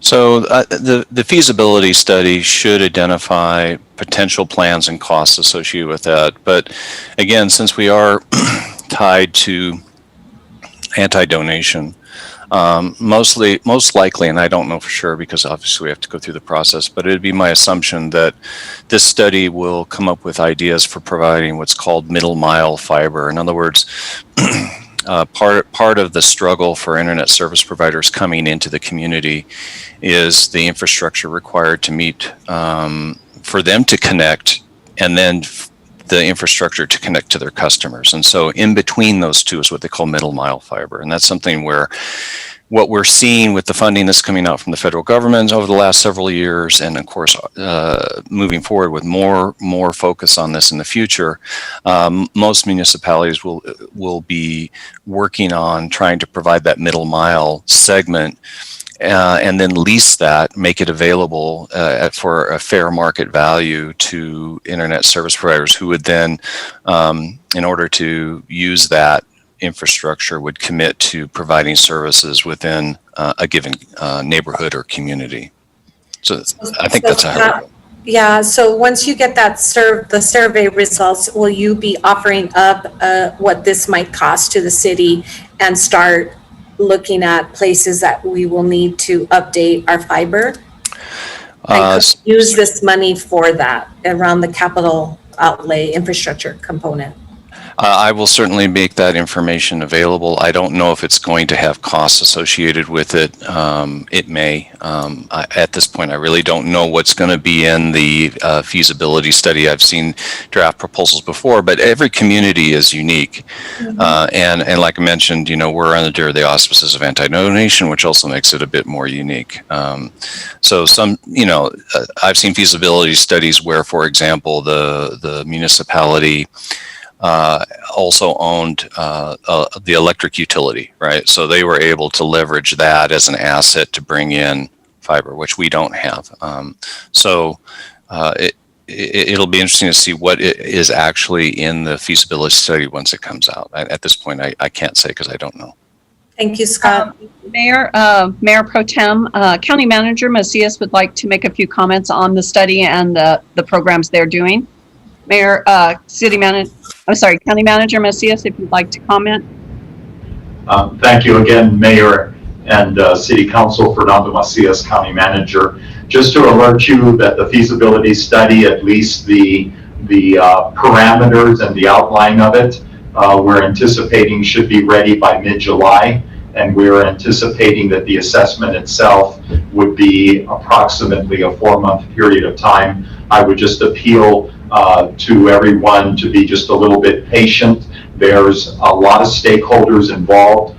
There's a lot of discussion that is occurring now, but I'm anticipating that at least the parameters of the assessment are going to be agreed to by mid-July, and then the assessment going forward. And it should provide a lot of the answers to which Councilor Gandara is asking about, and I think they're all great questions, and we'll make sure that that perspective in terms of need and cost to achieve the need and the mechanisms that can be used to effectively address some of the concerns that are being discussed.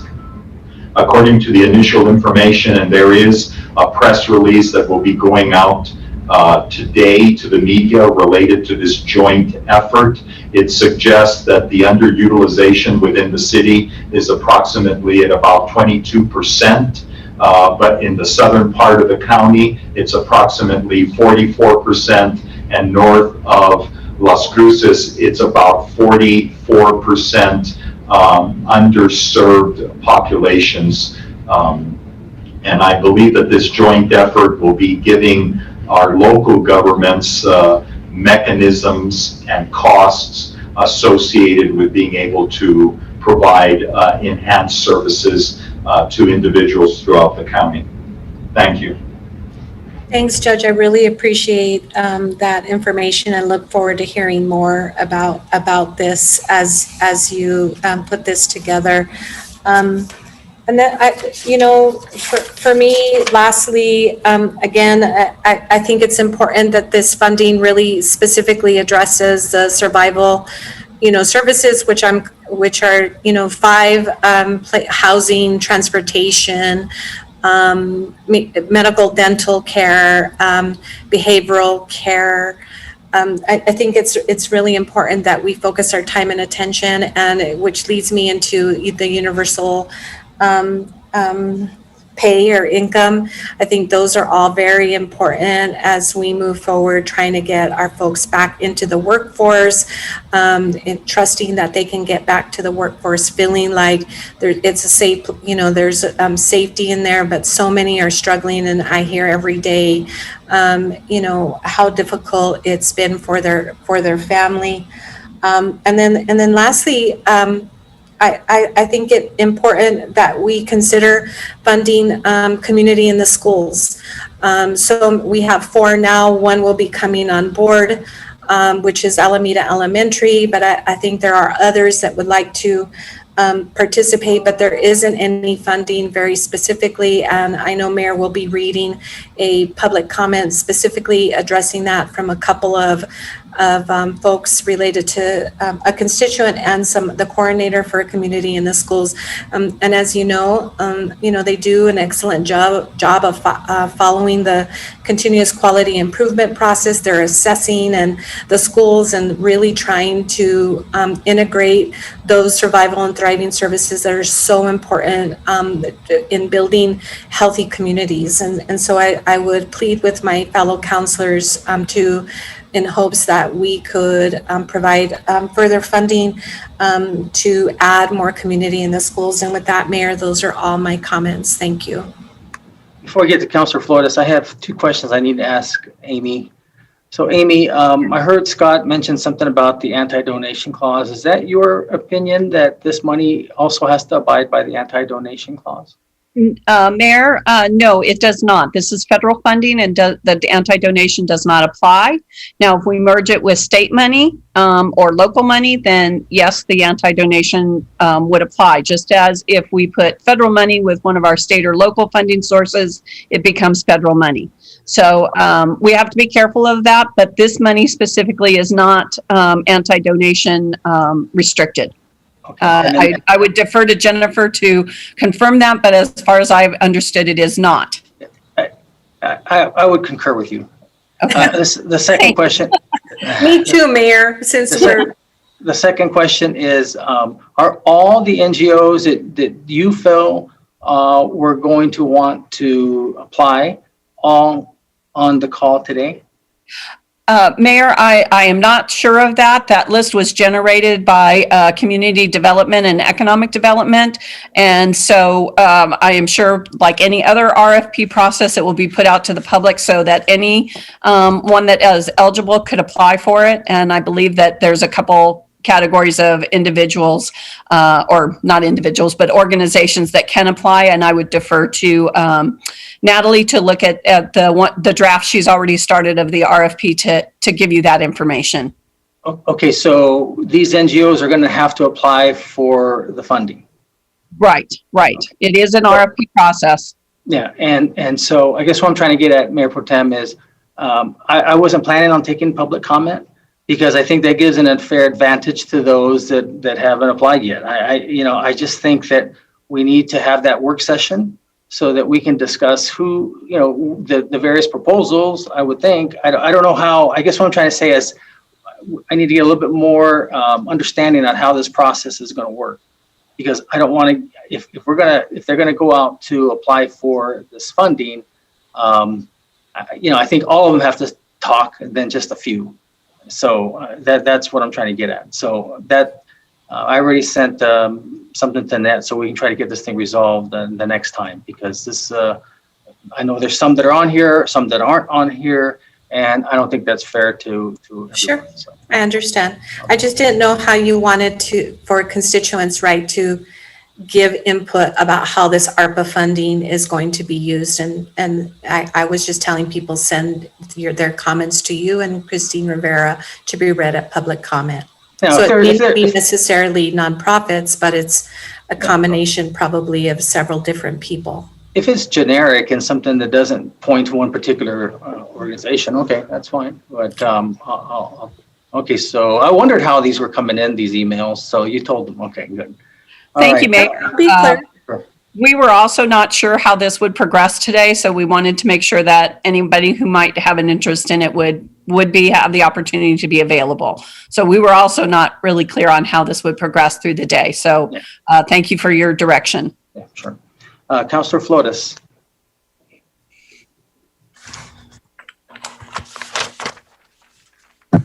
Thank you, Mr. Mayor. Have a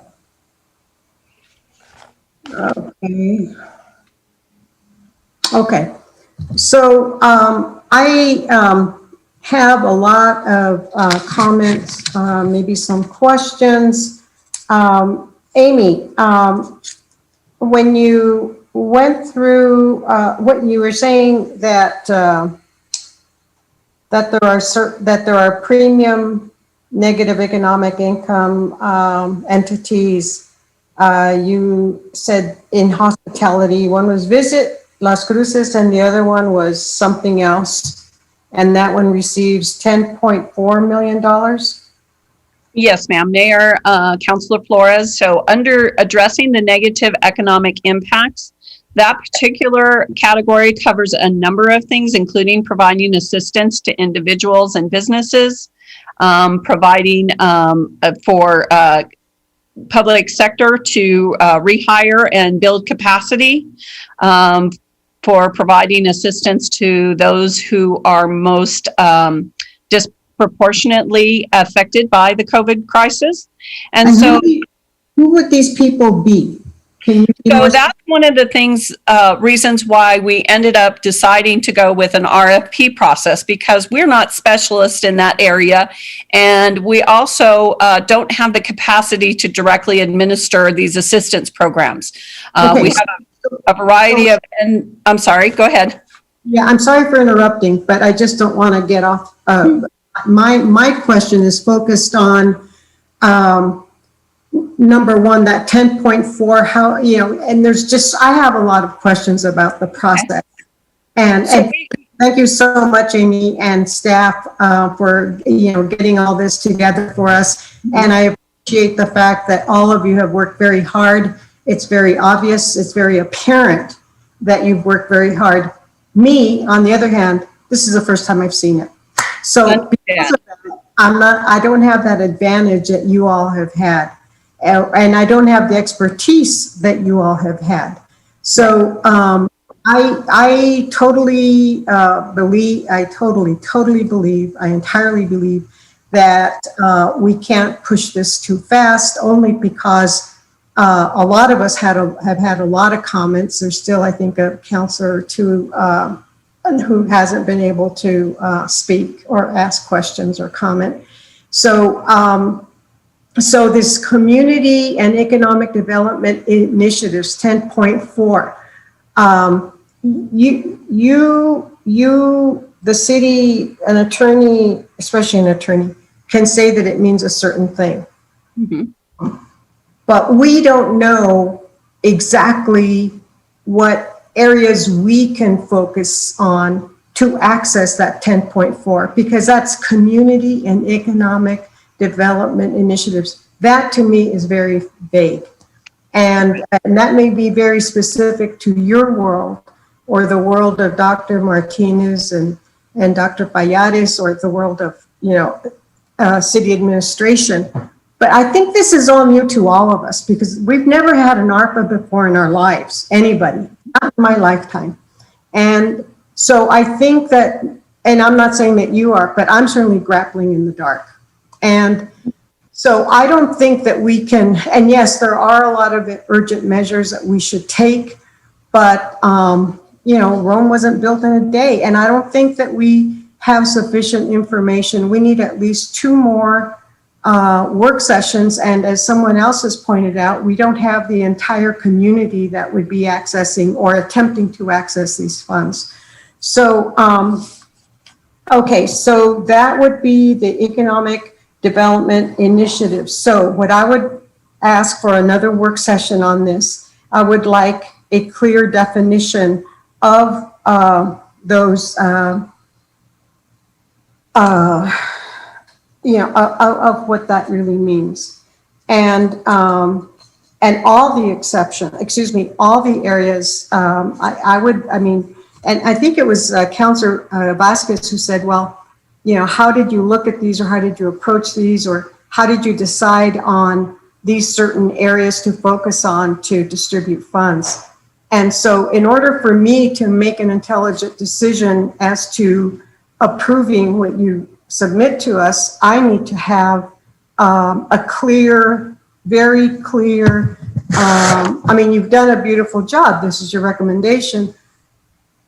But I just need a clear explanation as to what this really means, and the allowable distributions.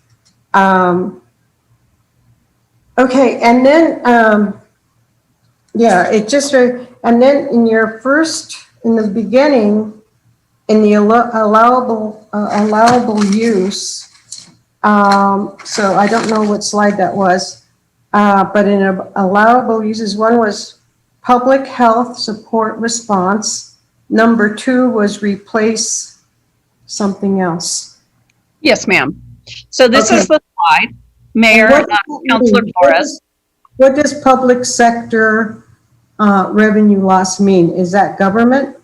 Yes, ma'am. So that is for municipalities, states, and other governments that receive this funding to calculate the loss that they incurred during COVID. And it is calculated through a very specific calculation provided by the U.S. Treasury in the interim rule that looks at general revenues by that municipality over a period of time, with your base year being the full fiscal year prior to the start of COVID. And that's what Kyle presented. That's what Matt Sines presented in response to a question by, I believe, Councilor Vasquez. And so once we calculate that loss, the interim final guidance by the Treasury says that it believes that that amount of loss was incurred due to COVID. It makes that assumption for us in the guidance. So they can say, whatever you calculate, that is due to COVID, and therefore you can use it for a large variety of uses that are otherwise not prescribed in ARPA. So it allows us to use it for things like public infrastructure that is not otherwise provided in the guidance. So for example, the only infrastructure allowed in the guidance that is capital in nature is the water and sewer infrastructure. When we put it under the public sector revenue loss, it's allowable as an expense because we have direct negative impact, economic impact to the city because of COVID on our capital infrastructure. So we're allowed to use it under that category. Amy, is it a stretch to say that a negative impact on the city would be a loss of revenues for the city? Yes, ma'am. Okay, so so when we're looking at this, we're also looking at the benefits of job creation. Exactly. Mayor, Councilor Flores, exactly. So when we looked at what we could utilize that funds for, we also looked at how can we assist the entire community in moving forward economically by putting people back to work, by providing receipts tax, by having more funding available to be spent in our community.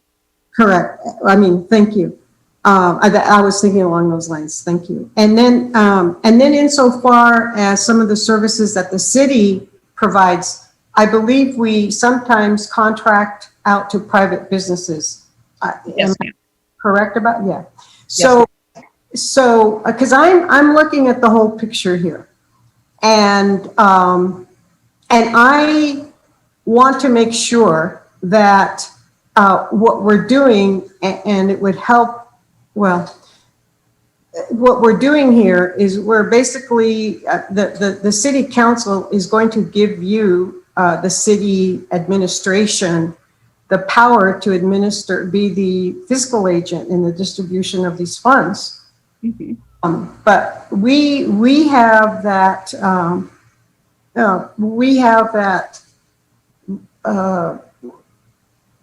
we have to make sure that all of it is balanced, so that one part of the community, like businesses, for example, not just the small business owner, which has to be included, but not to the exclusion of the bigger business owners. And I'm not, going to define, but I just want to make sure that this isn't just addressing the needs of a certain population. Is a certain population needier?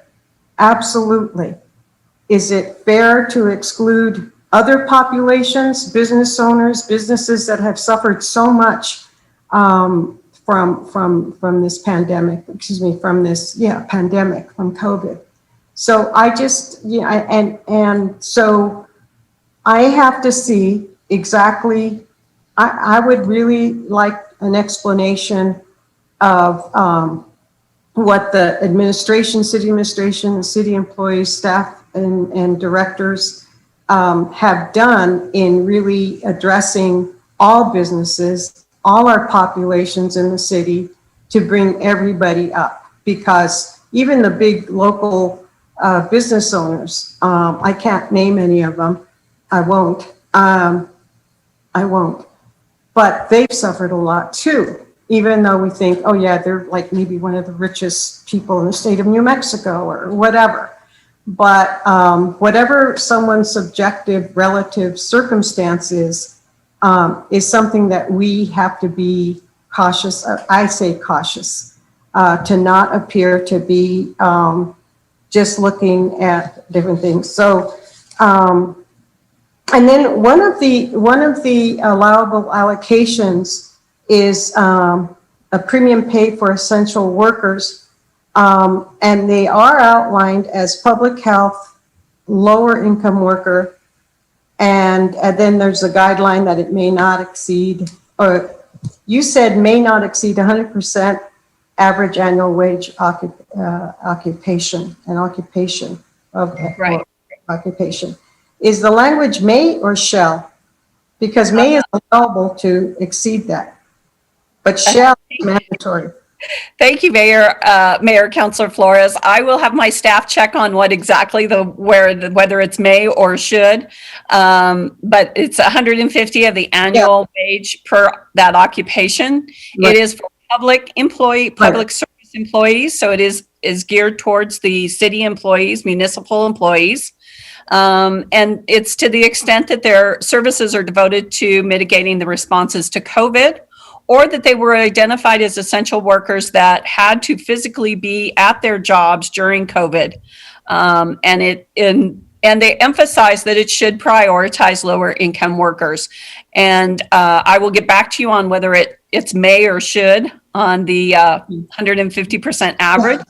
Again, this is something that has been requested by city management. I would defer to City Manager Ifo Pili to discuss that further on what his intentions are for this funding to help you. City Manager? Thank you, Amy. Well, maybe Mr. Ifo isn't available right now. Anyway, so while we get... Hi, Mayor and Council, could you hear me? Yes, I can hear you. We can't see you very well because of the light, but it's okay. Sorry, yeah, thank you. So again, as we mentioned earlier, this is one of the 6 categories. And we noticed that, I mean, this is something that as we're going through all the categories, we noticed this one that we wanted to address. Like it was mentioned earlier, we haven't gone through to identify what those essential workers are. I know that this was a priority earlier on before I came to the city for the council to have this essential pay again before I got here. And so this is something that I wanted to include as we separated into categories. We will have more of this identified, or more of the process identified, or the essential workers identified as we move forward. If this is something that we wanted to address, I'll say something real quick as I have the floor here. This goes for all the categories that we're presenting right now. As you mentioned, this is the first time I think most of us have received ARPA funds. I mean, so we're just trying to follow the guidelines. Those 6. We've chosen 5 because of broadband's being taken care of from in other means. But what we wanted to do is look at these categories and figure out a way to divvy out these funds in a way that addresses all these and allows us to accomplish the goals that we have. I'll have maybe some comments later, but regarding some of the other categories. But this one in particular was just one that we put and included. To be honest, because this is one that was an eligible category. No, I definitely not questioning that. Councilor, do you mind if Barbara, she has her hand up, maybe she can add a little bit more to this conversation? Well, of course not. Thank you, Mr. Mayor. Thank you, Barbara. Thank you, Mayor and Council. Councilor Flores, I just wanted to clarify with respect to the statement about may not exceed 150%. You are correct in that that is permissive, and the guidance from the Treasury does indicate that that threshold can be exceeded, but it would require specific justification for going above that level. So I just wanted to clarify that aspect of the information that we're providing to you. Thank you. Okay, thank you very much. Councilor Flores, if I may, can I ask Amy just another quick question? Because I may want to just suggest something here real quick. So Amy, earlier you made a comment, and I would tend to agree with you. You wanted to kind of just get an idea of where we were going with this, but did I hear you at one time think that the best, what you were thinking is much like organizations, NGOs apply to the Health and Human Services Committee, you think this might be the best way to do something like this, since we already have that in place, or something similar to it? I mean, obviously it wouldn't be the Yes. HH. So Okay. Mayor, Councilor Flores, thank you. One of the reasons that we moved towards the RFP as an option for addressing some of the critical needs of those individuals in our community is because we're not the experts on that, and we don't have the capacity to administer that kind of assistance. Our NGOs in our community are the experts. They do have the capacity to administer it, much like when you all were giving funding from the Telshore Fund to various NGOs to get immediate services out to individuals that were in need in our community. So the most fair way for us, and to follow federal regulations for us to provide that direct assistance to our community members, is to do it through an RFP process where nonprofits that can serve those various populations come to us and identify why that's a critical population and why they are the best people to provide that service and how much they feel they need to provide that service, and that they have the capacity to do it. So it really is a fair way for us to evaluate who in the community needs the funds and who in the community is best to provide that assistance to those individuals. Okay, I appreciate that. And so the other question I was going to ask you is, can you go back to earlier? There's one of these slides where it had it broken down to certain amounts of money to the different categories, please. Yes. So that's the summary right of there. what, yeah, but this is the summary of what staff is at this time recommending to council, and then needing direction for where we should go next. Okay, and I haven't forgotten you, Councilor Flores and Councilor Beta-Stubbe. I know Councilman Como has another comment, but let me just, I need to say something here. I want to take full responsibility for this, what happened. This email was sent to me on the 10th, and I didn't realize that all these NGOs were invited and other organizations. I count almost 30 of them. There's literally, the best I can suggest is this. I agree with Amy on I think it's worked before. I think it would work now. So let me just give you an example here. If we take the 12.7 million and just take these 30 organizations, that comes out to about 423,000 each, okay? So I'm thinking, and this is what concerns me, is if we're gonna have them go out to bid, then I don't know, we need to have them talking at another work session. I think at this work session, the council today can decide if you want to keep this monies here the same or move it around. That's option one. And then two, the first round, this 12.7, will these organizations that receive this email submit their requests, or we back out how much. I know various council members wanted to do some things, so we subtract that out, then divide the remainder, and then that's how much they're going to get. And it's a flat amount. Everyone gets the same, much like we do the Health and Human Services. So like, for example, if Councilor Bencomo and Mayor Pro Tem have their projects are 4 million, then we back that off. Either we back that off this 12.7, or we do that on the second round, and then they get that fully funded. You know what I'm saying? So that we go to these 30 or so organizations. Amy, when is this money supposed to arrive? Do you know? Mayor, Councilor Flores, other councilors, the first tranche of 12.4 million arrived on the 19th of May, and that has been short-term invested by our Treasury Department. So, So it's already here. At any time going forward. Okay, so that would be my suggestion. If we take this tranche, this first part, do we go and take that amount and divide it by this first round? And then the second round, we can fund the counselors' projects, as well as those that are going to say, hey, I didn't know you guys had this. Can't I apply for it as well? That would be for the second round. I don't know. That, to me, would be the fairest. And I think the way we have it already set up right now, similar to the committee. Now, whether or not, who you want on the committee, well, that's up to the council. If you want to use the same HHS committee or another committee, if you guys want to be on the committee, I don't know. But I think that's what we should be doing here today. Look at this amount here. Do you want to keep it or change it? Do we want to do this tranche and give it out and have a certain time for them to bid?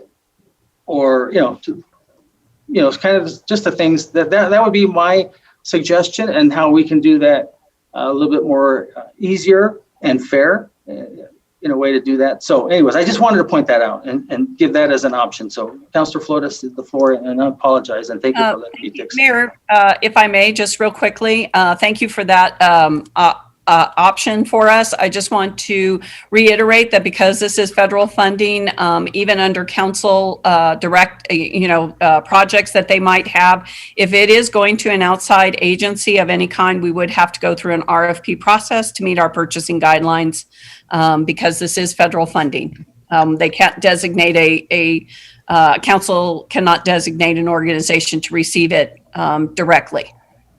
I gotcha. Okay. Thank you. Thank you for that comment. Okay, Councilor Flores, again, thank you for letting me interrupt you. And oh no, that's quite all right, Mayor.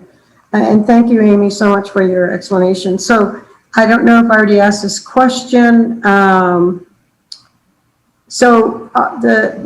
discussion, the question just answered about the going through the RFP.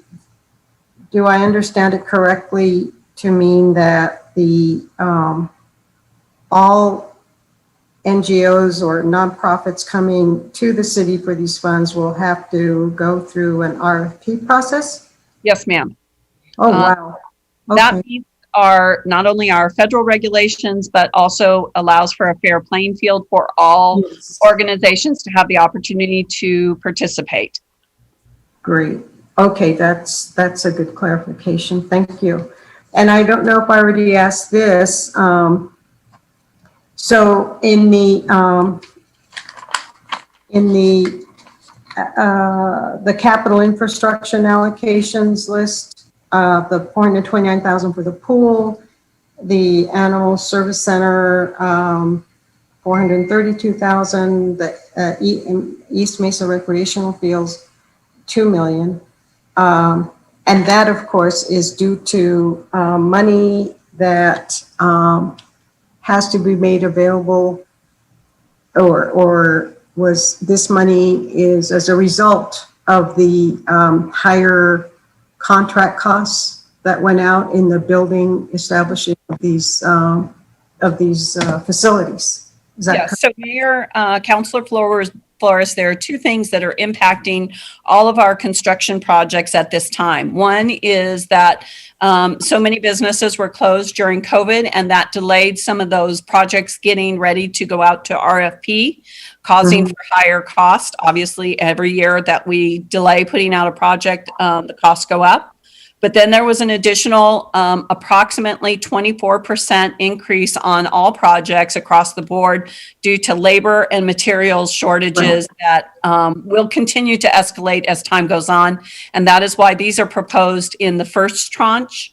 And as Assistant City Manager Enriquez mentioned, the reasons that some of these were selected is because the majority of them were on the GeoBond election item, and so therefore have already been vetted by our constituents, our residents, as items that they feel are critical to our community.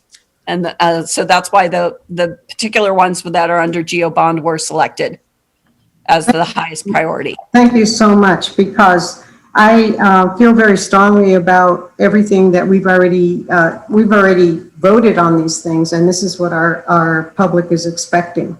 This is what the people are expecting, the people who voted for this, the taxpayers. So thank you for that explanation, Amy. Mr. Mayor, I'm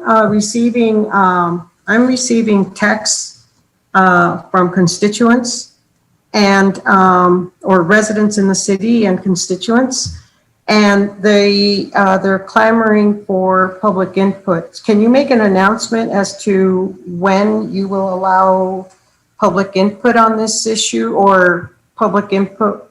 I think we do for our regular council meetings, irrespective of what's on the agenda, correct?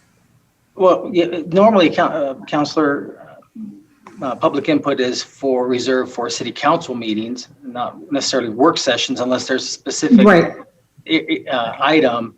And I'm a little hesitant if these public comments are about a particular organization or such, because now, again, now if it's just in generic saying like, hey, be sure to spend this on stuff for the public or something, something generic, okay.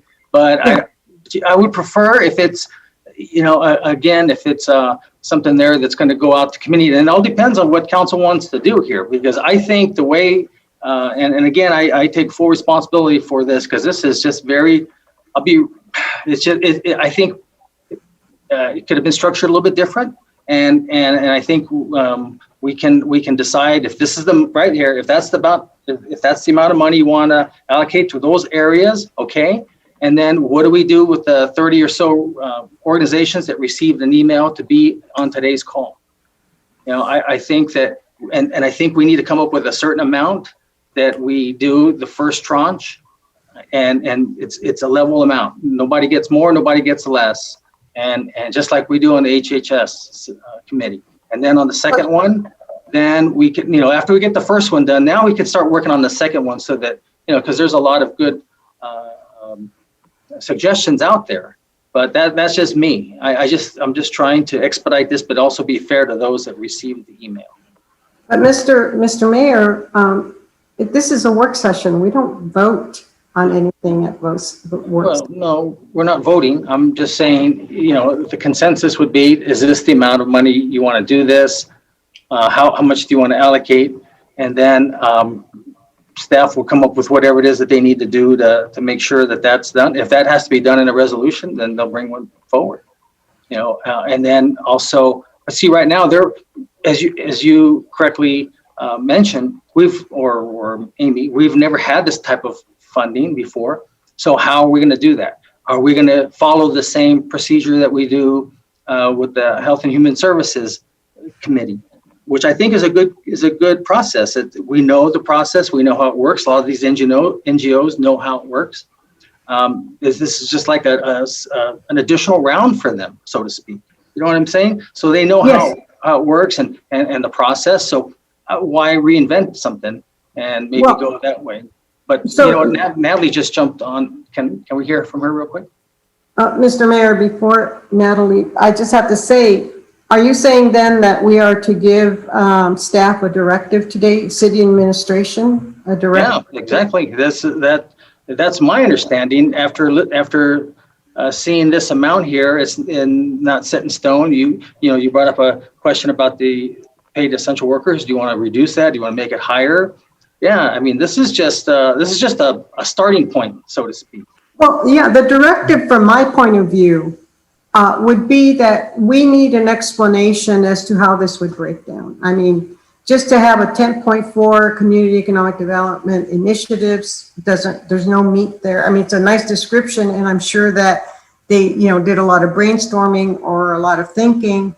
But, and then I think, again, Councilor Vasquez asked about the Visit Las Cruces Tourism and Hospitality, why $1 million?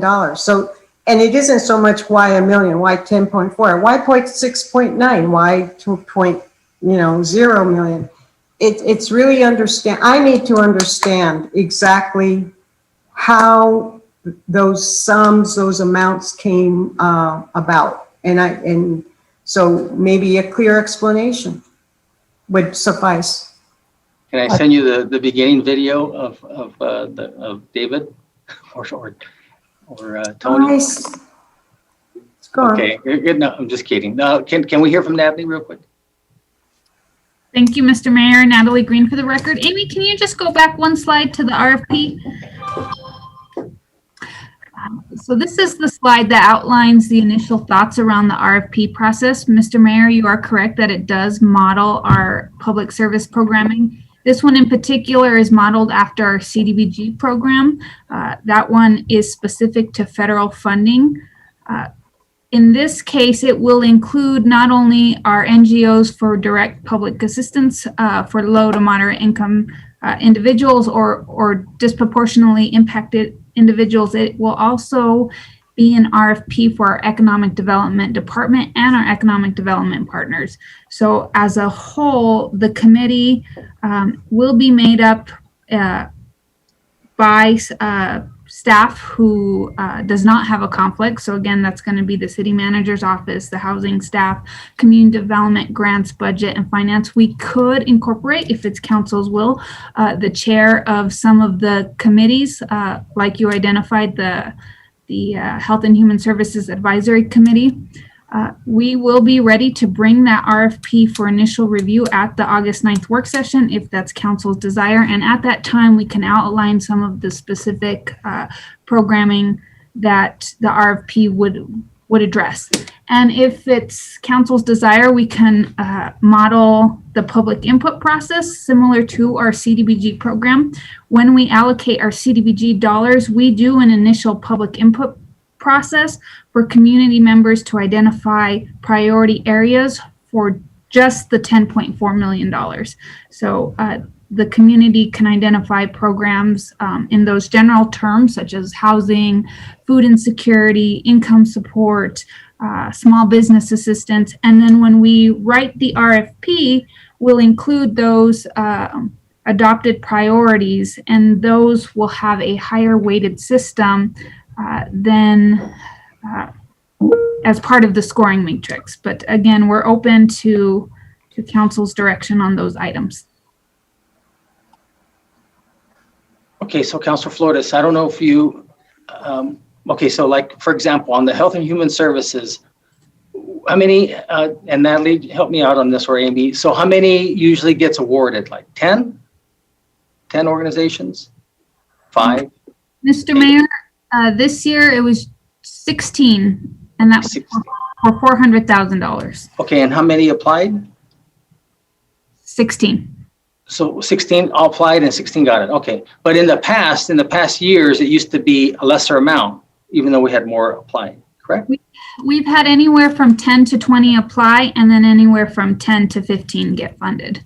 Okay, so Councilor Flores, what I'm trying to get at is, if we look at the email that was sent out on the 10th, there was about 30 organizations. And so do we do all 30? And if we do, then do we just divide it equally about from this amount? Or do we put a number at 20 and then the amount's going to be higher? So really, I think these are the things that we're trying to, that the staff needs to know. So when they come back to bring us their, based on today's input, that's what we're trying to get at today. And again, I apologize that this was not clear. And so that's what I'm trying to rectify right now here. And this is what is the way to do it, really. I mean, because we won't get anything done if we don't do something, if we don't target these 2 or 3 items right now. Because right here, we'll just be talking about all these great programs that are out there, but we don't have any specific idea how much money we're going to award. It's not fair that one gets, but that's council's prerogative. One gets 700,000 and one gets 200,000. Do we make it all a level playing field for round 1? And then on maybe the second tranche, those might be ones that we pick up those that didn't apply or didn't know about it. And then we have that extra money to give out. That would be, in my opinion, the most fair if you want to have everyone covered. Or do you just reduce the number to 20 or 25, leaving out 5 of these or so. Does that kind of make sense what I'm trying to say? What, to me? Yes. Oh, I thought you were talking to everybody. No. It kind of sort of makes more sense. Anyway, well, I think that it makes more sense, but it really doesn't really address what I was raising, but it's okay. I mean, I don't think that, everybody's questions are always complete, or I should say, I don't think one should expect to always have questions answered in a satisfactory manner. Mayor, Councilor Flores, if I may, this is Amy Johnson Bassford, Grants Administrator again. I haven't said that in a while, so I'll say that now. What staff attempted to do, Councilor Flores, was really address as many of the priority areas as possible and still allot a good amount of funding for the community issues where we are addressing the impact on COVID. But each of these address the impact on COVID. But we were trying to disperse the money in a wide range of options for council to consider. And so some of the amounts are placeholders that we are looking for you to give us direction back. Others, like the capital projects, that is limited at the 6.9 because that's directly related to the calculation on revenue loss. So we are looking for direction back from council. And as I said, we were trying to just fairly disperse the money across a wide variety of areas.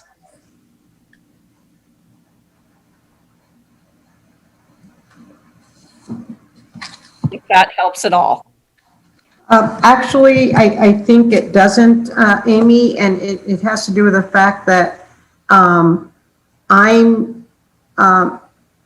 just need more details, but I guess I'm the only one. I think everybody's ready to move forward. No, I would be in the minority. I don't think so, Councilor Flores. I think there's a lot of other questions. So let me do this. Let me get Councilor Beta Stuvey.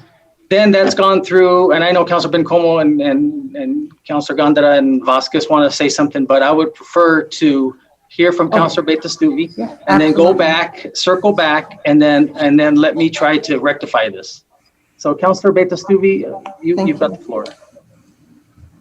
Thank you, Mayor. Obviously, we've had a very in-depth discussion today and everything. So I'm going to try to be concise with my message here and realizing that it's been adapted a bit based on our discussion today. Overall, I do actually like the funding structure that is presented today, especially when it comes to some of the items such as our sewer connection, trying to reclaim some of the losses from the GO bonds. Those are all items that we've been seeing and trying to fund with different mechanisms. And I like to see completion of projects as well, because once we can do that, we can move on to other new things. And so we're creating a service or giving something to our constituents and the community that is necessary. And then we're able to look at bold new items. And so I really appreciate the items on here that kind of address those different issues. I did have a question. If we were to do any sort of grant funding for businesses and looking at that with the reclaiming of the loss, I know that we've given money to other entities during this time of COVID. There's different criteria. And I was going to see if we were going to have anything in writing that addresses that some entities have gotten additional funding and then prioritizing those that haven't received any sort of help during this pandemic. Mayor, Councilor, I would defer that to Natalie. It sounds like that's something we could include in the RFP, but I'll let Natalie speak to that.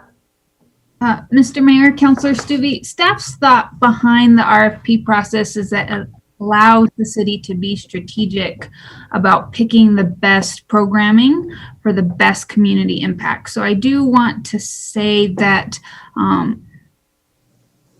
I would not feel that it is strategic to fund many or a lot of organizations. And I recognize that the RFP process will be competitive, but this is very strategic and funding, and it should be effective to the community at large and to those disproportionately impacted communities and businesses. So again, that's going to be my piece to share with council. Thank you. I appreciate. We will take council's scoring considerations into the development of RFP. And I do want to emphasize that council will be seeing that RFP on August 9th. And then again, if we manage this very similar to our CDBG programming, that RFP will come to you for final approval. The project selected will also come for you to final approval. And then when we execute those contracts with whatever NGOs or partners that we select, those performance-based contracts will also come to you for approval. So at every step, council will have the ultimate control about the programming, the funding, and the agencies. Okay, thank you. With the RFP, well, is it possible to have a section that includes if an organization currently has been, going after any other legislative funding or uses the city as a mechanism to transfer their funding, if it notes that, because in my thought, all these areas, they keep going, we are all going after basically the same pots of money all the time. And it's all with these projects. So getting some of those off the table and completing those allows us to kind of open up the pathway for other organizations, and we've completed other projects too. And so I'm not sure if that's something that we can look at to try to, think big on some of these and get them out of the way. I mean, we're going to have our sewer connection programs on there for quite a while, but wouldn't it be nice if we could, and I'm just pulling out that one since I have it on my screen, but, as we see these different types of fundings, we know that people are going to come back to us for monies. And so I think it might be interesting to see what we can look at by thinking long-term with that and how we can proceed forward with new projects while also delivering services.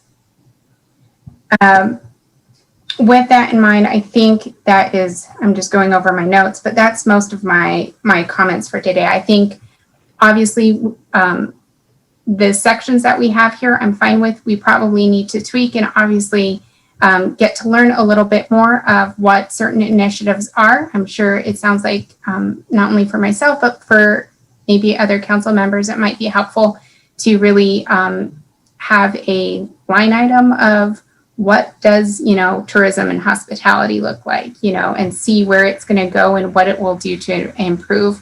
That's something that might be able to help us make decisions along the way that will be a little bit better. And Mayor, I think I'll just turn it back to you.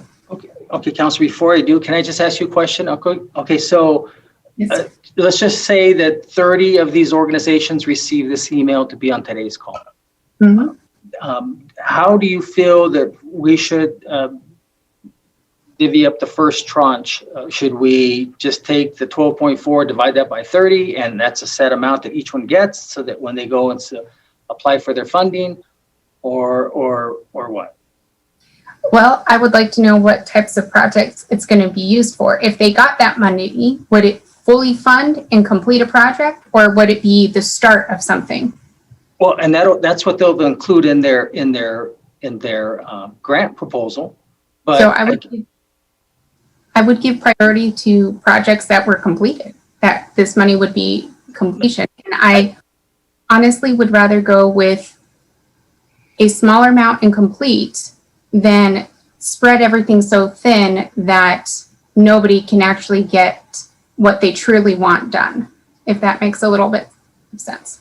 Okay, so are you saying that you're okay that some proposals could be theoretically higher by 200,000-300,000 more than others?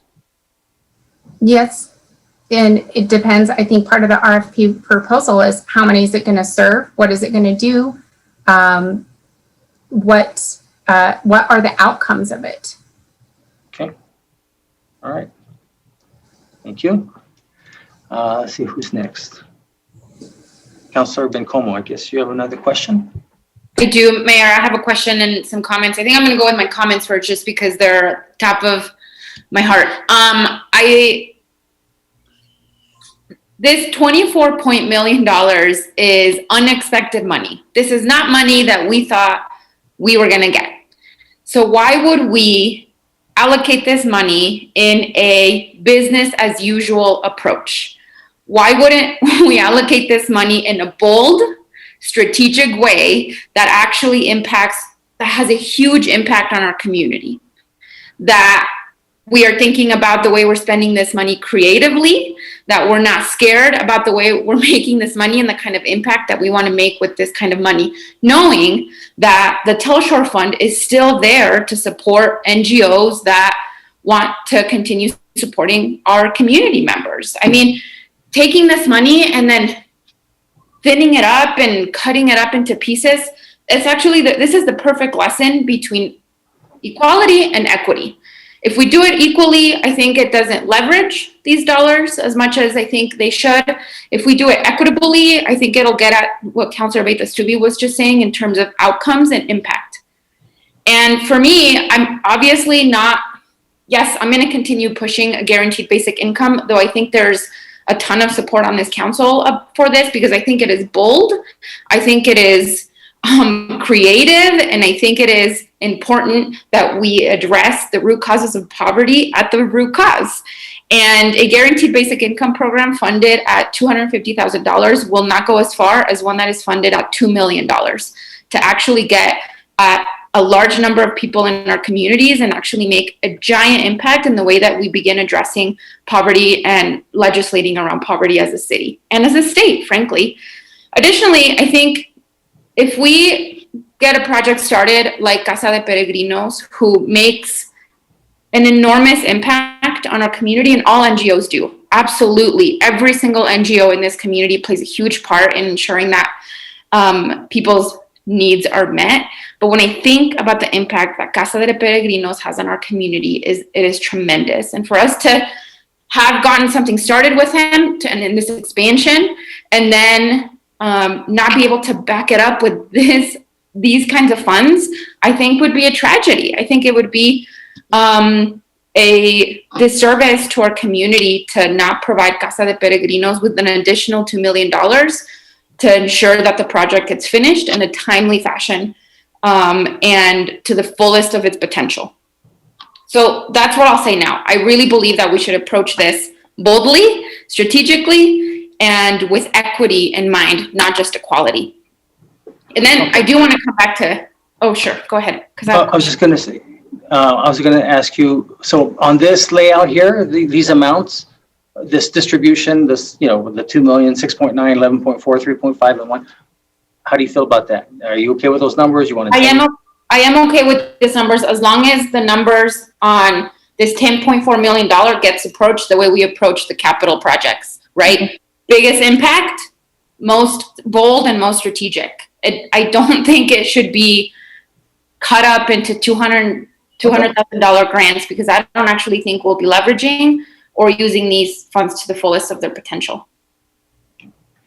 Hear you loud and clear.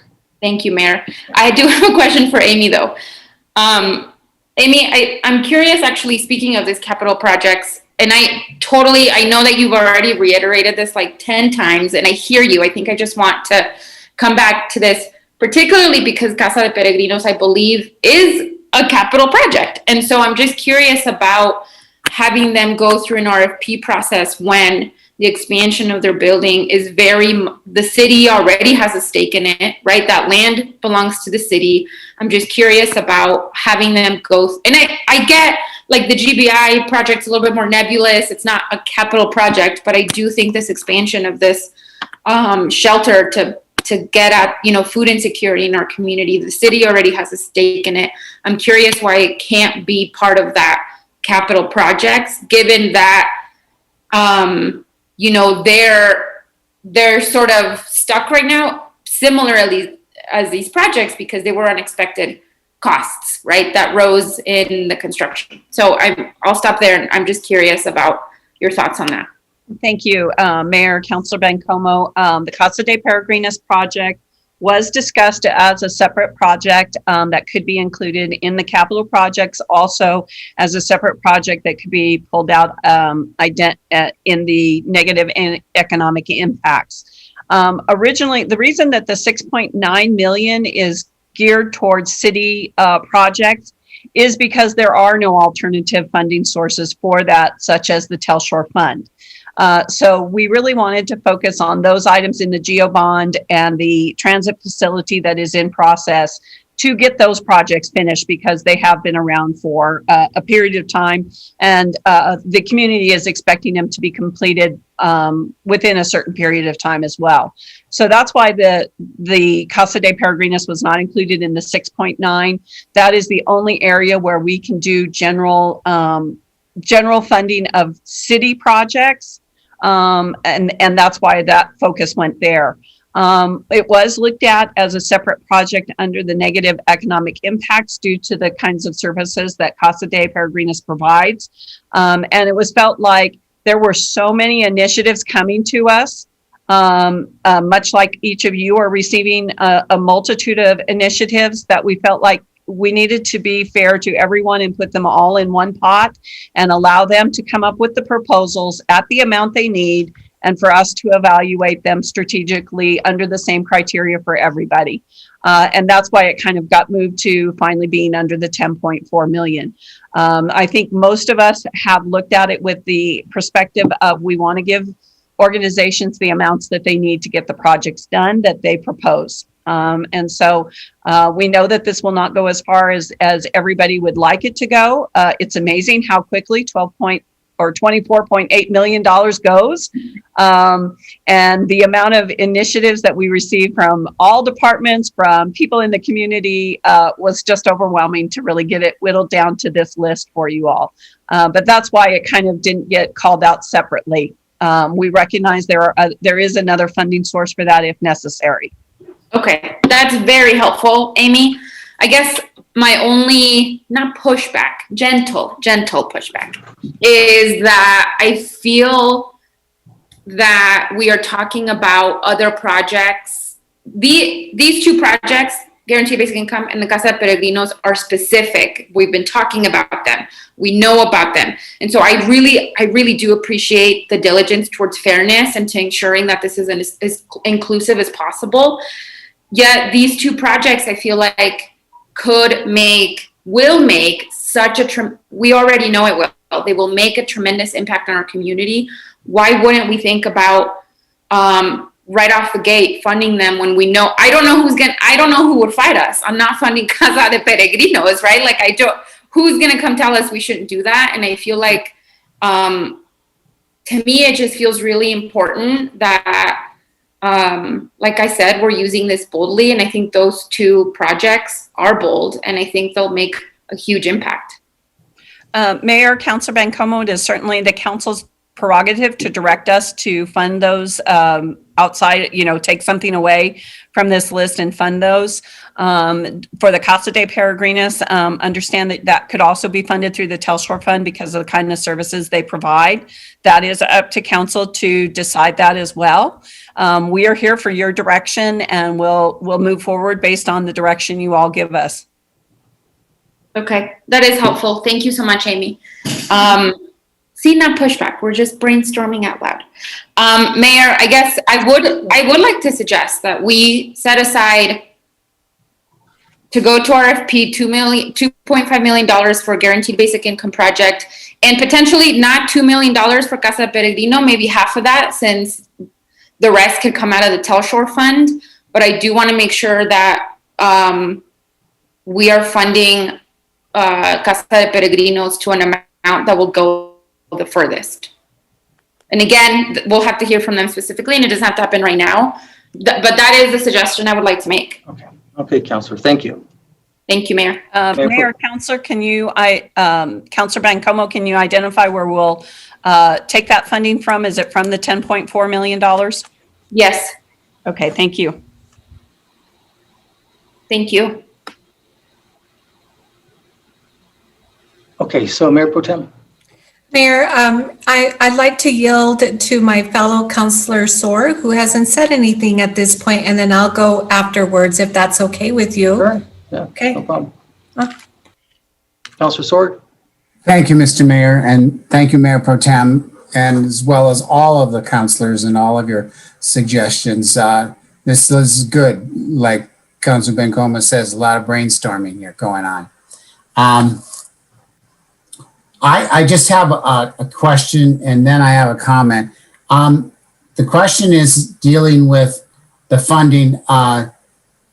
Is it appropriate for this funding to be in support of affordable housing, Amy?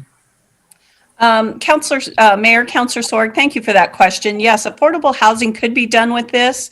The reason we did not do that is because of the direct allocation that Natalie's department has received for specifically that project through other areas of ARPA funding, and I can have Natalie speak to that. So that was because we had another source of funding that was not put into this tranche, this grouping of funding options.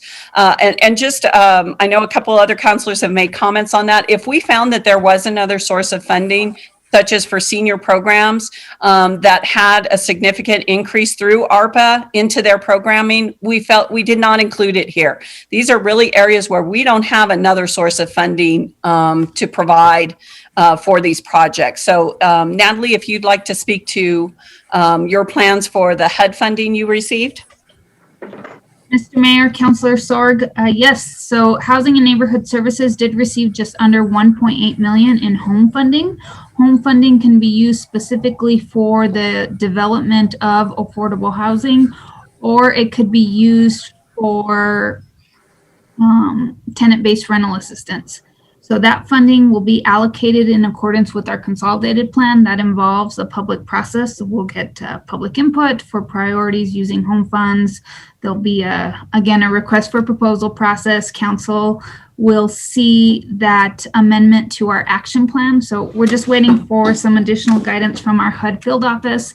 I'm happy to say that they are reviewing our consolidated plan so we can actually get the funding until they've approved our consolidated plan, which we anticipate in the next few weeks. But we do have a plan for affordable housing.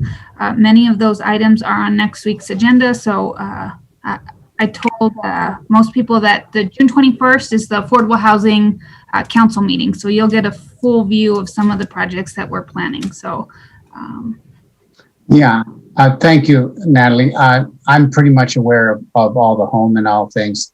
The key word in my question was in support of the home affordable housing. Some other infrastructure or some other part of housing that could go to support affordable housing so it could be built and maybe built faster and so forth.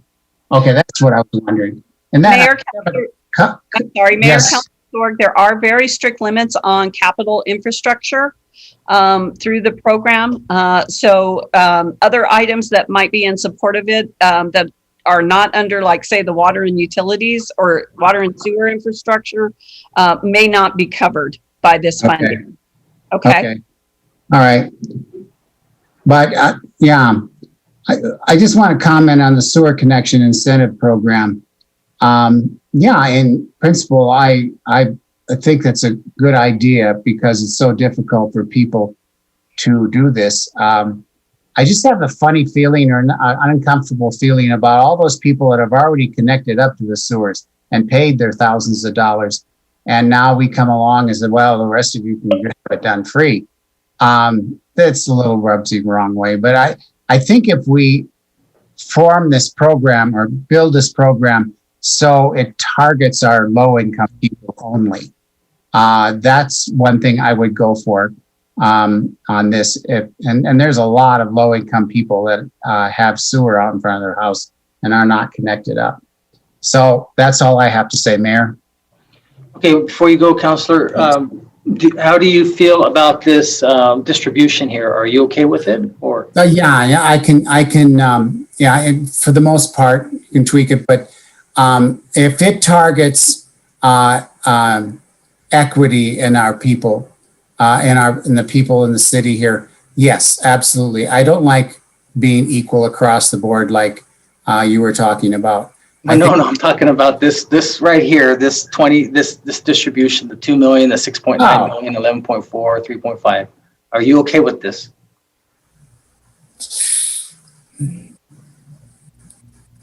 For the most part, yes. Yeah. All right, I'll take that as a yes. And then you already told me about the no funding limit. Okay, it's fine. I'm good. One suggestion on what you wanted to do on the sewer connection, perhaps for those that would theoretically qualify at 80% below the income level, median, they can get it free, and then those that don't, Amy, could we theoretically turn that into like a loan fund, and so they're actually paying it, and we can stretch it out over a long period of time, so that, and we don't have to charge any interest. It's just so that kind of what Councilor Sorg was talking about. Those who paid for it already don't feel like, hey, if I'd waited a little bit longer, could have got it free. So then this way here, people who you can stretch it out to the point where they can make it pretty affordable and no interest, and they just pay the city back. Is that something that we could Mayor, do? Better. Mayor, I believe there's already that program existing for utilities. What I would recommend, since there are a lot of questions on the specifics, is that perhaps we come back at a work session. If most people are okay with this distribution, that we come back at a meeting in July, a work session in July, and have each section describe in detail what the funding would be used for, so that council has the opportunity to see that, because really we only provided that under the capital projects. That might help many of the councilors understand where we were, and if the council is agreeable to the suggestions that Councilor Bencomo gave, we could include those and have each area of the city that would be responsible for those projects go in depth on how the funding would be used specifically. Yes. Thank you, Amy. Details, right? I was looking forward to details too. Thank you. Mm-hmm. Okay, so now we've got Mayor Pro Tem. Thanks, Mayor. I think for me, what's important here is to understand the process and a rubric. And it sounds like I keep hearing Amy say, well, there's federal guidelines, and that seems like top of the rubric, if you will, in terms of what is to be, the programs or projects that are going to be determined. But also, there isn't any other funding source, right? And so the rubric is important to me. If you're using like a rubric when you've put out an RFP and you delineate, right, all the things, I want to know what that looks like for this money. So Mayor, when you ask me, okay, are you okay with this $12.4 million? I still don't in some ways I don't understand what's the rubric, and I like Amy's suggestion about coming back in July, knowing, right, what has been submitted and why, right? And what is this rubric? That would be super helpful for me moving forward. And as far as the RFP on both the economic development and for these social programs, if you will, I think it's really important that I believe that there is a lot of very deserving NGOs out there, but for me, most important is that it's data driven, what is important and what we should be reminded of over and over is that while during COVID, there are certain cohorts of people very much affected by this, be it if you're an essential worker, if you're someone who is low income, someone who is struggling with domestic violence abuse. I think there's a lot of data out there to support, and I think that's how we base whether we, fund people or not. But I think that to me is really important, that there's a rubric, that it's evidence-based, that you're just not funding programs because it's a great idea. There's a lot of evidence-based programming out there that is making quite an impact in communities. And again, I think those are important. Now to Councilor Bencomo, Councilor Betastuvi's points, and I've said this before,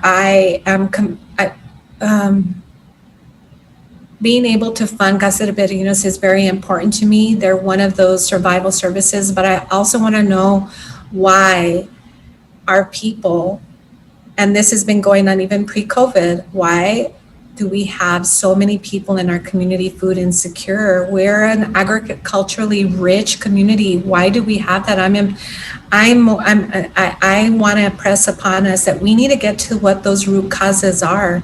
Is it poverty? There are a lot of people that, go hungry, that go homeless, that go without the necessary resources, be it medical, behavioral health. And so there's a lot of projects and collective impact models out there that are providing a ton of data to support why certain things are happening. So although I think Casa de Peregrinos provides a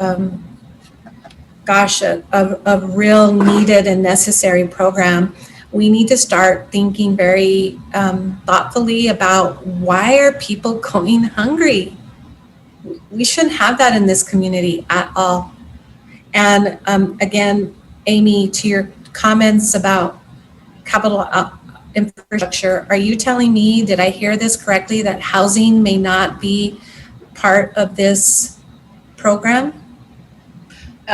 Mayor, Councilor Gondra, or Mayor Pro Tem Gondra, no, affordable housing is a part of this program. Supplemental infrastructure to accommodate affordable housing may not. For example, we may not be able to build a street in front of the affordable housing because that would be a separate project, and we are restricted on what capital projects we can do with this funding. We could build so I'm trying to think what other types of infrastructure we might need, but affordable housing is one of the projects that can be done. I have not researched that in depth on what we can and cannot do as far as that, but there is very strict limits on capital projects outside of water and sewer. Got it. So again, Mayor, I just think that, 1 point, whatever the amount was for HUD funding, isn't a lot of money. We're in the 7,000 plus, maybe 8,000 plus. And I mentioned earlier, very specific programming, housing, supportive housing, transitional housing that will address people with addiction, seriously mentally ill, our disabled population, and our elderly. Those are things that we should really be thinking about utilizing this funding. So again, I'm interested in a creative process. I think the city needs to really look at ways by which we go out and inform the public that this funding is available, but also what priorities do our community members have, and think big and boldly, like Councilor Bencomo. I couldn't say it any better. And I appreciate her heart and her words. I think, again, Mayor, and as I was letting people know that this is an opportunity. And people, agencies, many people on resilience leaders, and any kind of other groups that I sit on, this is an opportunity to really make a dent on the needs that this community has, the gaps and barriers. Again, I think it's an opportunity. We need to be very strategic, pardon me, and and really ask the community, where should this funding go? And I think there are a lot of community partners out there that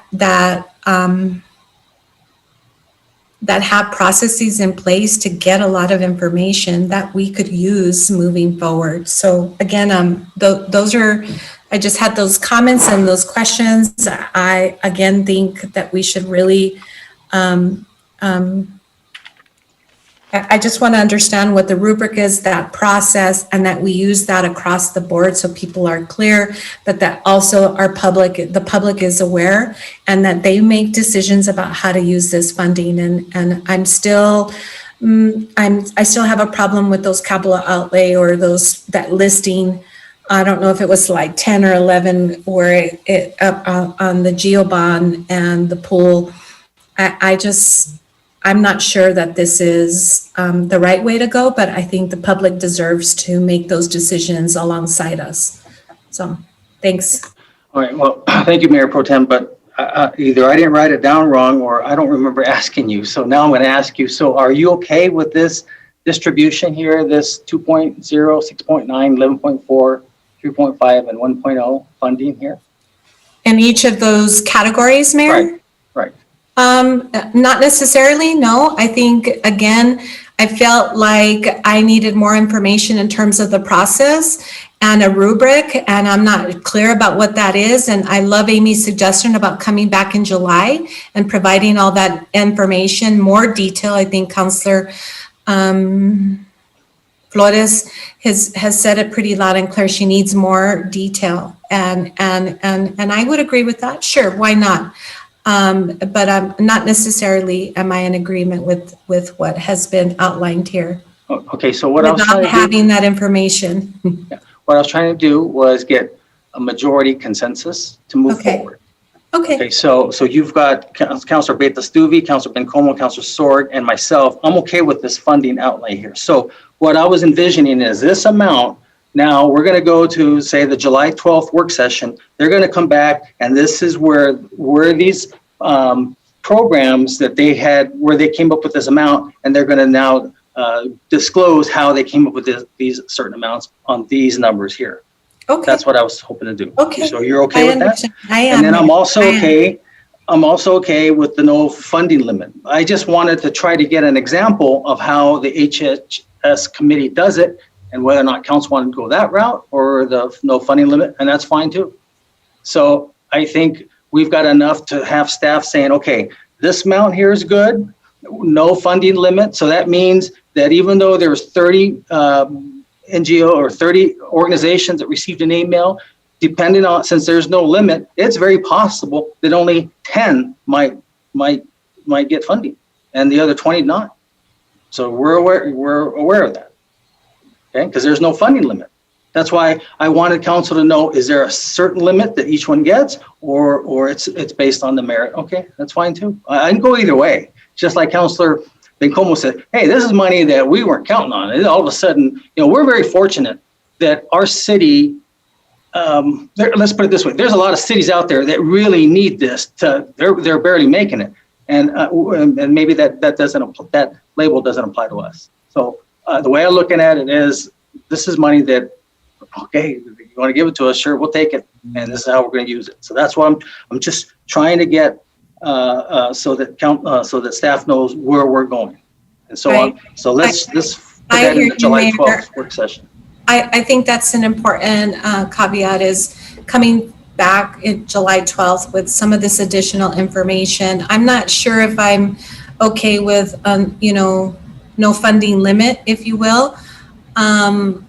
Because I think there's some other detail that needs to be considered in my mind related to that. And again, I'm still unsure. I think it's important to get the public involved in this process, very similarly to the way we did it at the GeoBond. When staff brought, right, from having committees and whatnot similar to this, but also the thing that I feel that's missing is public comment, right? People, here's a list, this is what we'd like to do. What are your opinion on the matter? Especially now, I think that's a very important aspect to consider as part of this process. And I agree with you, Mayor Pro Tem. And so why don't we do this then? This first tranche, because I think the majority wants to go no limit and this setup, and then the second tranche, then put a limit. You know, in fact, that would be helpful because what if on the first tranche, certain organizations didn't make it? Maybe they asked for too much. They can come back the second time and maybe do it this way. If that's what council wants to do, put a limit. I'm okay either way, you know. So, but I'm thinking, okay, let's just do this. I heard enough compelling reason to move forward, and we're good. But I really think that way there, you're catching both sides: those who want no limit and those who can get by with a limit, and especially those that didn't hear about the funding, they can do it on the second tranche. I hear you, Mayor, and I'm okay with that. Councilor Flores, just give me a thumbs up or thumbs down. No, I'm gonna, no, never mind. I already know what you're thinking. Yeah, but we won't go there.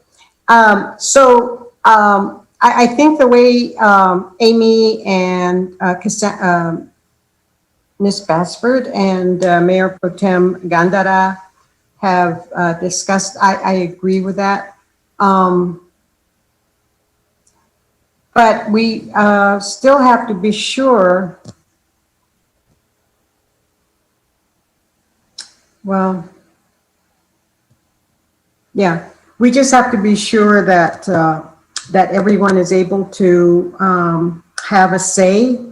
And I don't know, I agree totally with Mayor Pro Tem Gandara that we have to approach this with everybody making comments. The comments that I've received are from people who have an overall good view of where we are as a city and what the needs for the city are.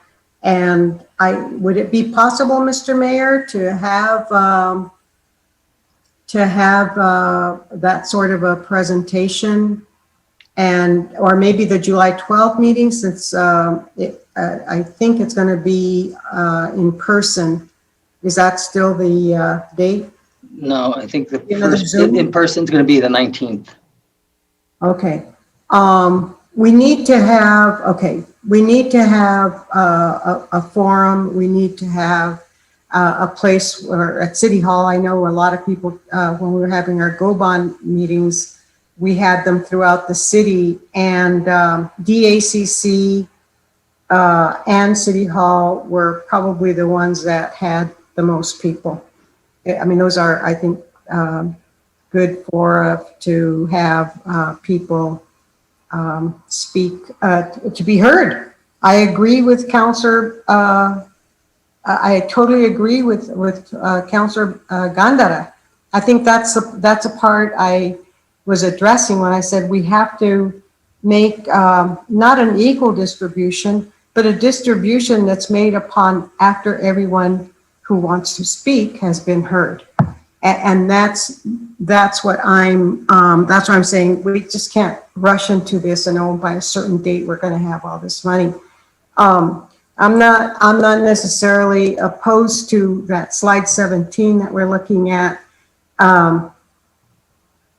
but it really needs to be fleshed out. There's, it's still, but would it be possible, Mr. Mayor? Thank you for that, Councilor Flores. Let me ask Amy something here. So Amy, or Natalie, so if during our since you said this was going to be a bid, basically, when the city goes out to bid, and if people were to email council members saying, hey, I think we should get this money here, doesn't that theoretically disqualify them? Mayor, Councilor, I'm sorry, Mayor, you were the one who asked the question. I apologize. I believe that once the purchasing process begins and an RFP is on the street, neither staff nor council can answer questions regarding that purchasing process. Only the purchasing department can reply to purchasing questions. I'm not sure if Alfredo or Alex are on, that they can maybe speak to that specifically. I don't know if it disqualifies an individual. What I was wanting to do, Councilor Flores, is instead of coming to the council, having those emails sent to the city manager's office, and they can direct it to the respective committee, to the committee that's going to evaluate them, because they may be able to give that. I guess earlier I heard that, this process needs to be fair and transparent. And if we start getting emails from organizations that want it, that means everyone should probably do it, right? I'm just pointing that out. That's why I think if we don't know about it, and I hear what you're saying, but if it goes to staff, city manager's office, then they direct it respectively. Okay, hey, we got 3 of them here for families and youth. Here, there are your 3. You know what I mean? I don't know. I just don't want to. I'm just trying to keep the process similar to what we do when we go out to bid. Yeah, I agree with the expeditious nature of that. Probably more time efficient, more effective as well. So yeah, but there would have to be a newspaper article. There would have to be massive, social media, public media, to make sure that message gets across so that we can't be accused of not being transparent or not hearing everybody. And that's what I want to stay away from. Barbara De Leon, you have a question or comment? Yes, thank you, Mayor. Barbara De Leon, Chief Administrative Officer, for the record. And I just wanted to jump into to reiterate that with respect to the RFP process, once the RFP is out on the street, has been released, at that point, as Amy indicated, then all communication is to flow through the purchasing office. We do occasionally get emails from the public on procurements that are out there to be proposed, and they get directed to the purchasing office. They compile those emails and then issue answers to questions to all in the public forum, so that, again, any information that's going out with respect to a procurement process is available to anyone who might be considering submitting a proposal. But really that the control starts once the proposal is out on the street. Prior to that, of course, there can be discussions with respect to the amount of funding, the structure, the RFP, as Natalie talked about, coming to council. All of that discussion can take place. It's just once that proposal is released, then we will make sure that we are compliant with the procurement code with respect to all communication. Thank you. Thank you, Barbara. So, okay, so then on July 12th is staff's going to come back per council's request. Each one of these sections, these 5, they're going to come back in more in detail as to what was being proposed. If council agrees with that, then it goes out to bid. And then these organizations that receive the email, and I think I heard this, on the first tranche applies for that. Then on the second tranche, if the first ones weren't successful, but I think, I don't know, we'll worry about this later, but on the second tranche, it sounds like you want to go with a limit on that one. First one unlimited, the second one limit. That's what I thought I heard. Okay, well, you guys, I don't see a bunch of hands popping up real fast, so it must be okay. Okay. All right, good. I think that's it. Is that it, Amy? Mayor, I believe that Ifo had wanted to make some comments at the end that he indicated earlier. So otherwise, yes, that is it if he has no comments to make. Ifo, you have the floor. Thank you, Mayor, Council. I think some of the comments have been answered by, or questions been answered by Amy as we've had these discussions. But just as we prepare to come back, I just want to clarify a few things, particularly on these categories, because I do feel like we did get input. We had internal, external committees, but the rubric or the criteria really isn't complex. We didn't really, it wasn't really complicated. And I can go through real quick. And of course, anything else, as much detail as you need, we could bring back. But, starting with the 6.9 million, the 6.9, as was mentioned earlier, that was an amount derived from a formula that's allowable for us to allocate towards revenue loss. So that's specific. That's a specific amount. That's 6.9 million according to the formula.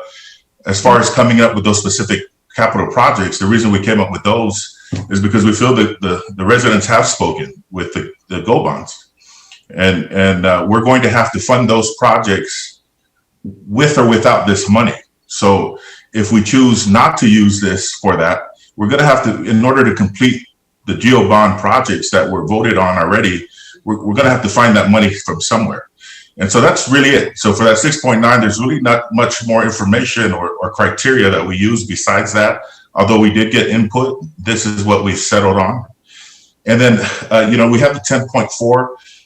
They're actually internally economic development projects that was submitted by Economic Development Department. That number was a total of some of that, and some, including the guaranteed income, as well as Casa de Peregrinos, was also calculated as potential projects in that 10.4. So that number came from totaling that up. And then I don't know if we mentioned this earlier about Visit Las Cruces. That's specifically called out. Tourism is specifically called out as one of the allowable uses. And we have a debt service that the lodgers tax pay for the convention center. And so that 1 million will cover that as opposed to the general fund. So those projects will be funded with or without this money. It was just using these allowable uses to cover what we need.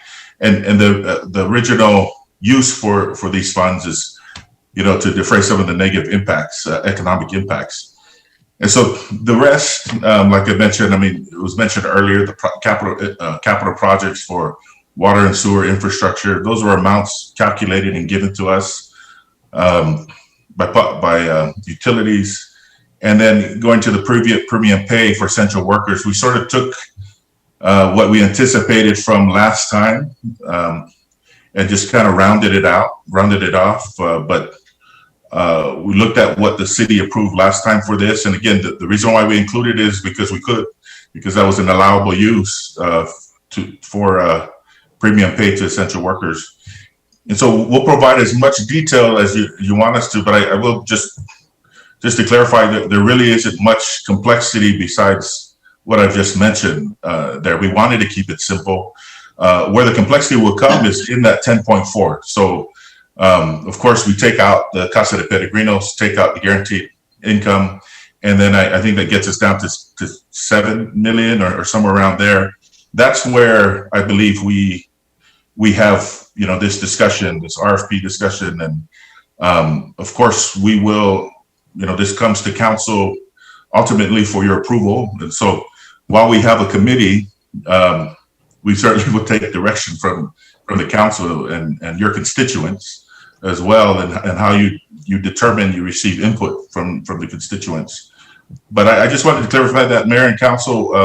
I don't know as far as anything else in addition to the criteria I just mentioned that you're looking for that we bring forward in any of these. And I can answer any questions on what I just said. Ifo, I think what a few of the councilors wanted, and it's not a bad idea, is earlier I believe David was given a little kind of an example of how certain monies came out as far as,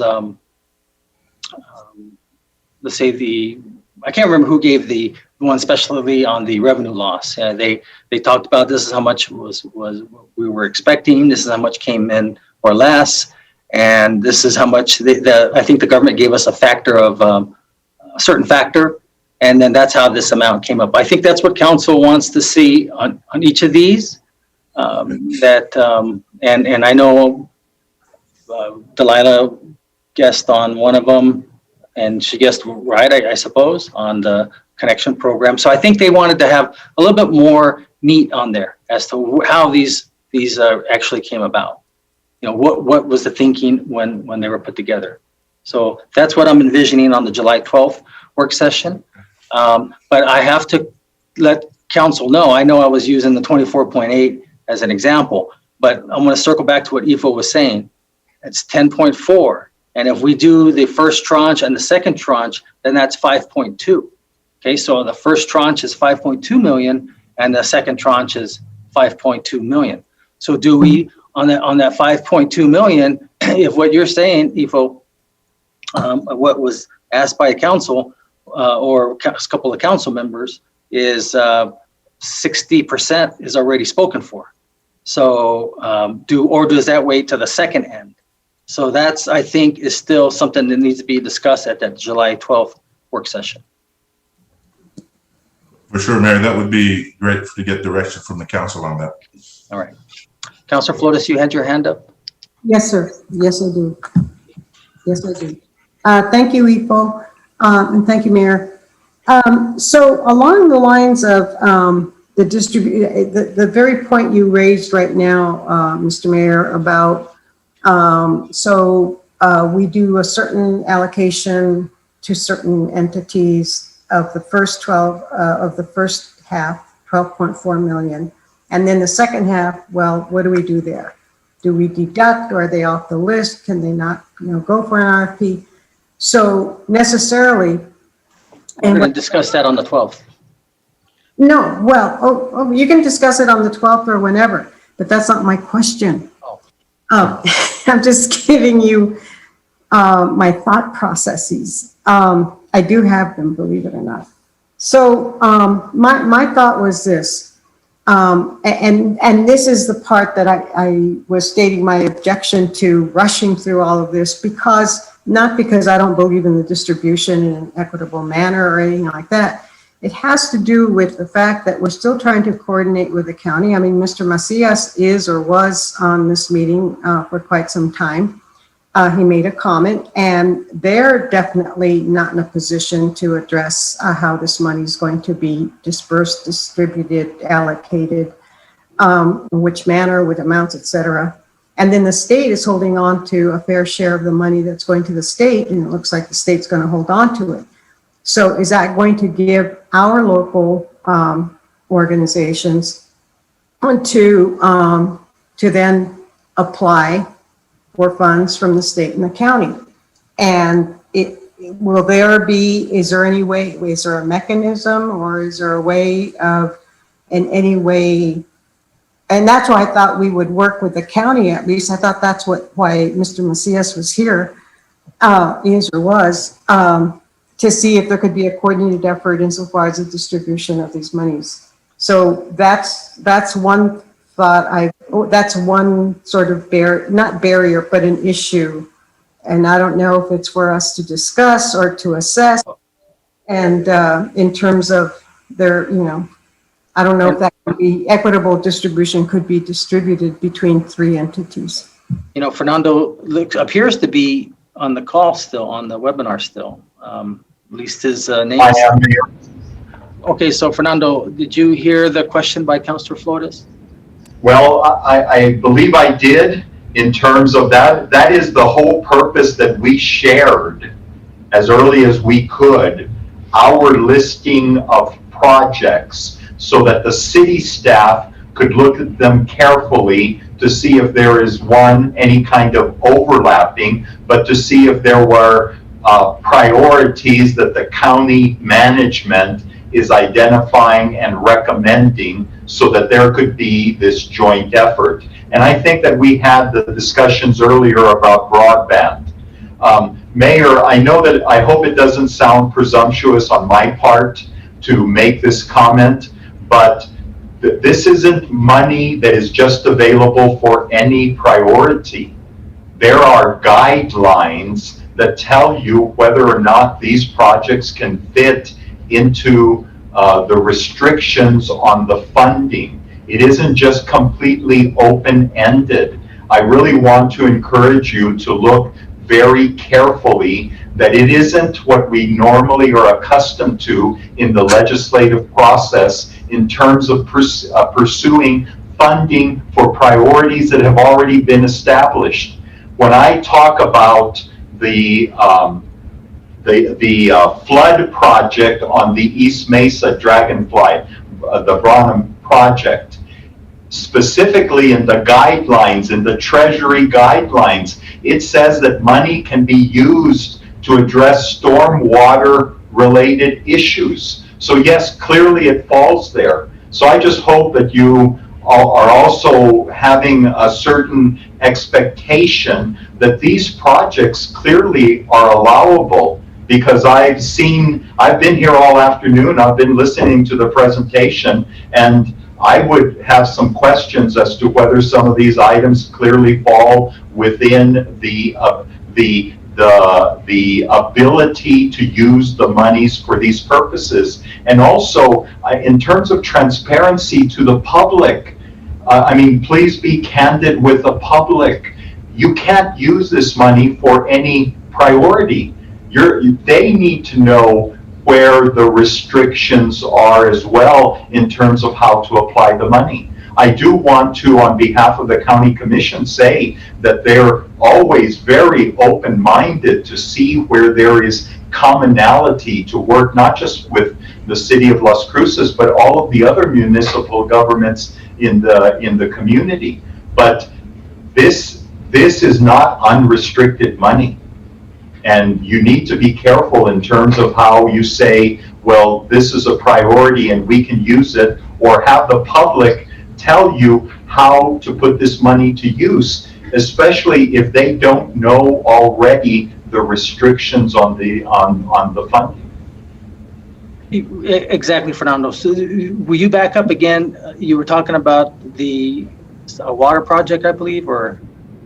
Yes, there's a flood project. It's the Dragonfly. It's going to impact the majority of the East Mesa and potentially even some of the city within the city's boundaries. So, but we can recommend that to our commission because it very specifically in the interim final guidelines or regulations that the Treasury Department issued. It basically says you can use this kind of money to abate stormwater related issues. And so, yes, it clearly falls within the definition. But as you go through all of these projects, I mean, part of the obligation is to say, you know, can we truly fund these projects with the restrictions that the Treasury Department has placed on them?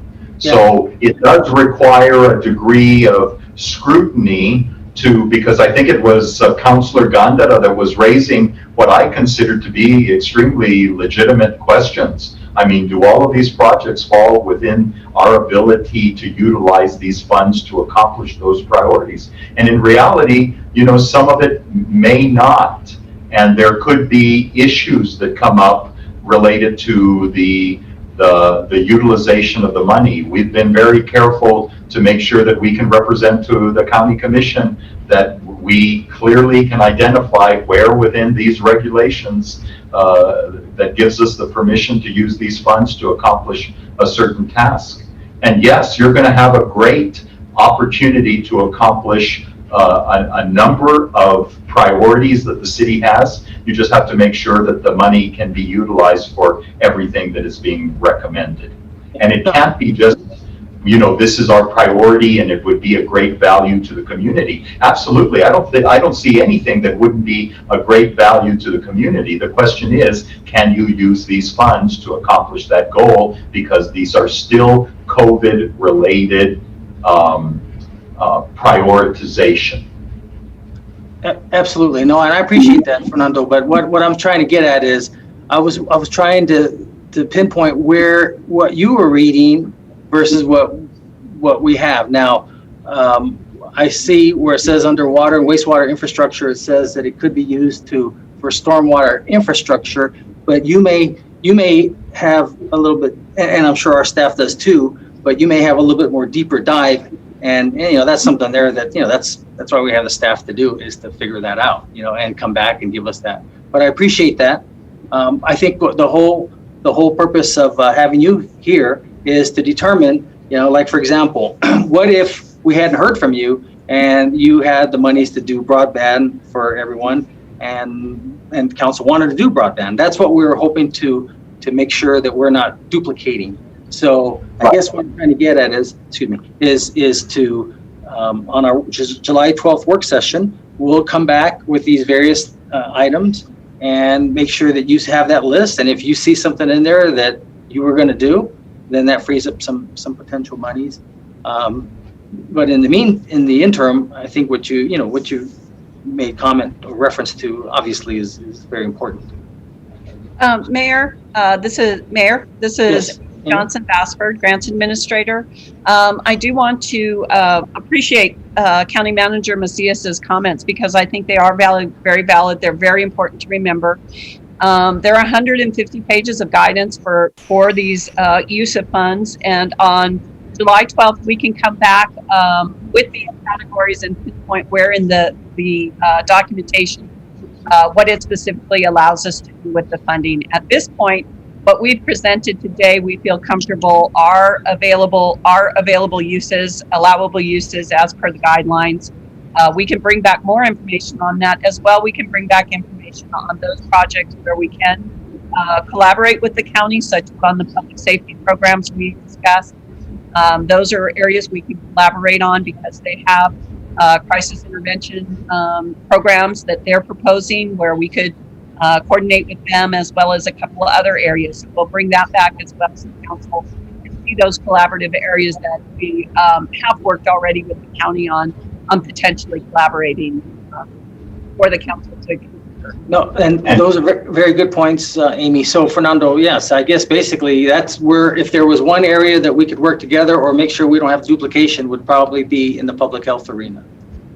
Right. And Mayor, let me just, again, I know it's a little bit unsolicited, but I would appeal to you to keep a reserve of this money without committing it all up front, because as you know, Congress is working supposedly on an infrastructure related legislation. If that were to pass, that could open up monies that you're planning to commit. Part of what we're going to recommend to the County Commission is to keep monies in reserve as some of these other community support initiatives come forward. You may need money to do some matches. You may be able to move some of the monies off of your priority list onto other priorities. I think you're doing a great job in terms of coming up with the initial list of priorities and having this very extensive discussion. But I would reserve some monies in case there's some new opportunities that present themselves in the next 120 days. Oh, very good point, Fernando. That's what I was hoping, and I'm glad that we'll have a second tranche, and that will be the kind of the backup, whatever didn't get funded maybe the first time, and then decide exactly, we may want to do that. So I appreciate that. Thank you, Mayor. Mm-hmm. Councilor Flores, do you have anything else? I just want to ask Mr. Macias whether there's going to be any coordination, and you, Mr. Mayor, or Mr. Peely, our city manager, and the county manager, is there going to be, or is the commission going to be working with the council? Are we going to do any kind of a synchronization of allocation of funds? Again, I want to encourage the city council, Mayor, to look at the documents that we had already shared with city management. We have been in communication with your team that is working on these priorities to share all of the information that the county has available and has already, at least from a management perspective, given a lot of thought and prioritization, because we are on the 22nd of June, again, going to have more discussion with the board. So I want to assure the city council that there has been extensive discussion and coordination between our two teams related to the projects that are being identified. And certainly, I'm sure that the County Commission is always open to working in coordination with the city related to priorities that would be of mutual benefit. And again, some of them fall in the mental health or behavioral health area. But let me encourage the counselors to take a little bit of time to just go through the documents that the county provided to city management. Okay, Fernando, thank you. So you gave that to city management. Did you send that to council? No. Mayor, Yes. this is Amy Johnson Basford again, that we do have that documentation from the last meeting, and we'll share that with EFO to share with each of you. Okay. We'll get that to him today. Very good. Councilor Flores, is that in your comments? Yes, sir, they do. Thank you very much. Okay, so I'm just going to kind of circle back on what I think we've agreed to a consensus is we're going to have a work session on July 12th. So we may not necessarily need that one in August, but July 12th will be, we're going to fast track that up here, July 12th. We're going to stick with this funding source, this 24.8 million. Probably going to divide it in half though. So the community econ development initiative is going to be 5.2 first tranche, 5.2 the second tranche, and there is no limit on the funding on the first tranche, most likely on the second, but again, that can be changed at the 12th, at the July 12th meeting. And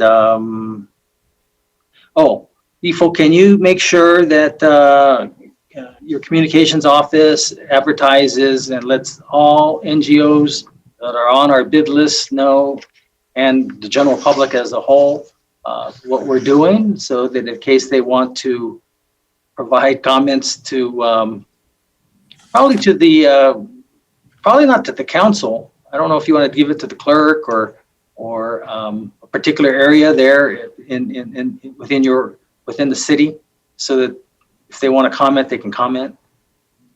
But we're trying to keep the process pretty similar to what we do with an RFP and not get tainted.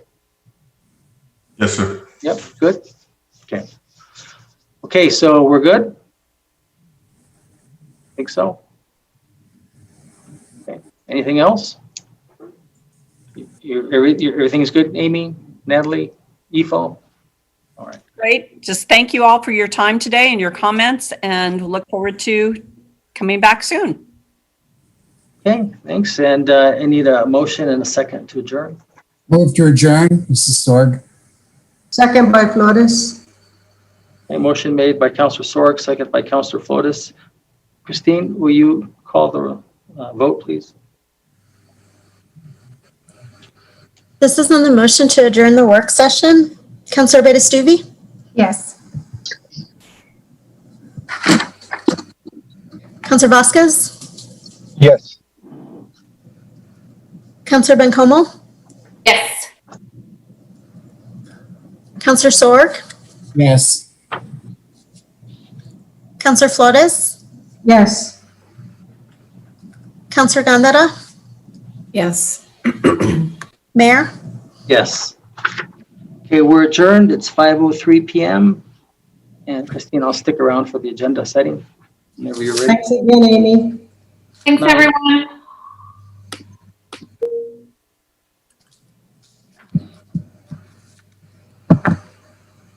Okay, Mayor, I'm ready when you are. Okay, so this is the agenda setting meeting for the June 21st, 2021 City Council meeting. Number 1, consent. 1, consent. 2, non-consent. 2, non-consent. 3, consent. 3, consent. 4, non-consent. 4, non-consent. 5, consent. 5, consent. 6, consent. 6, consent. 7, consent. 7, consent. 8, non-consent. 8, non-consent. 9, non-consent. 9, non-consent. 10, consent. 10, consent. 11, consent. 11, consent. 12, consent. 12, consent. 13, consent. 13, consent. 14, consent. 14, consent. 15, non-consent. 15, non-consent. 16, non-consent. 16, non-consent. And 17, non-consent. 17, non-consent. Great. Thank you. Have a good night. Thanks. Yeah, you too. Bye.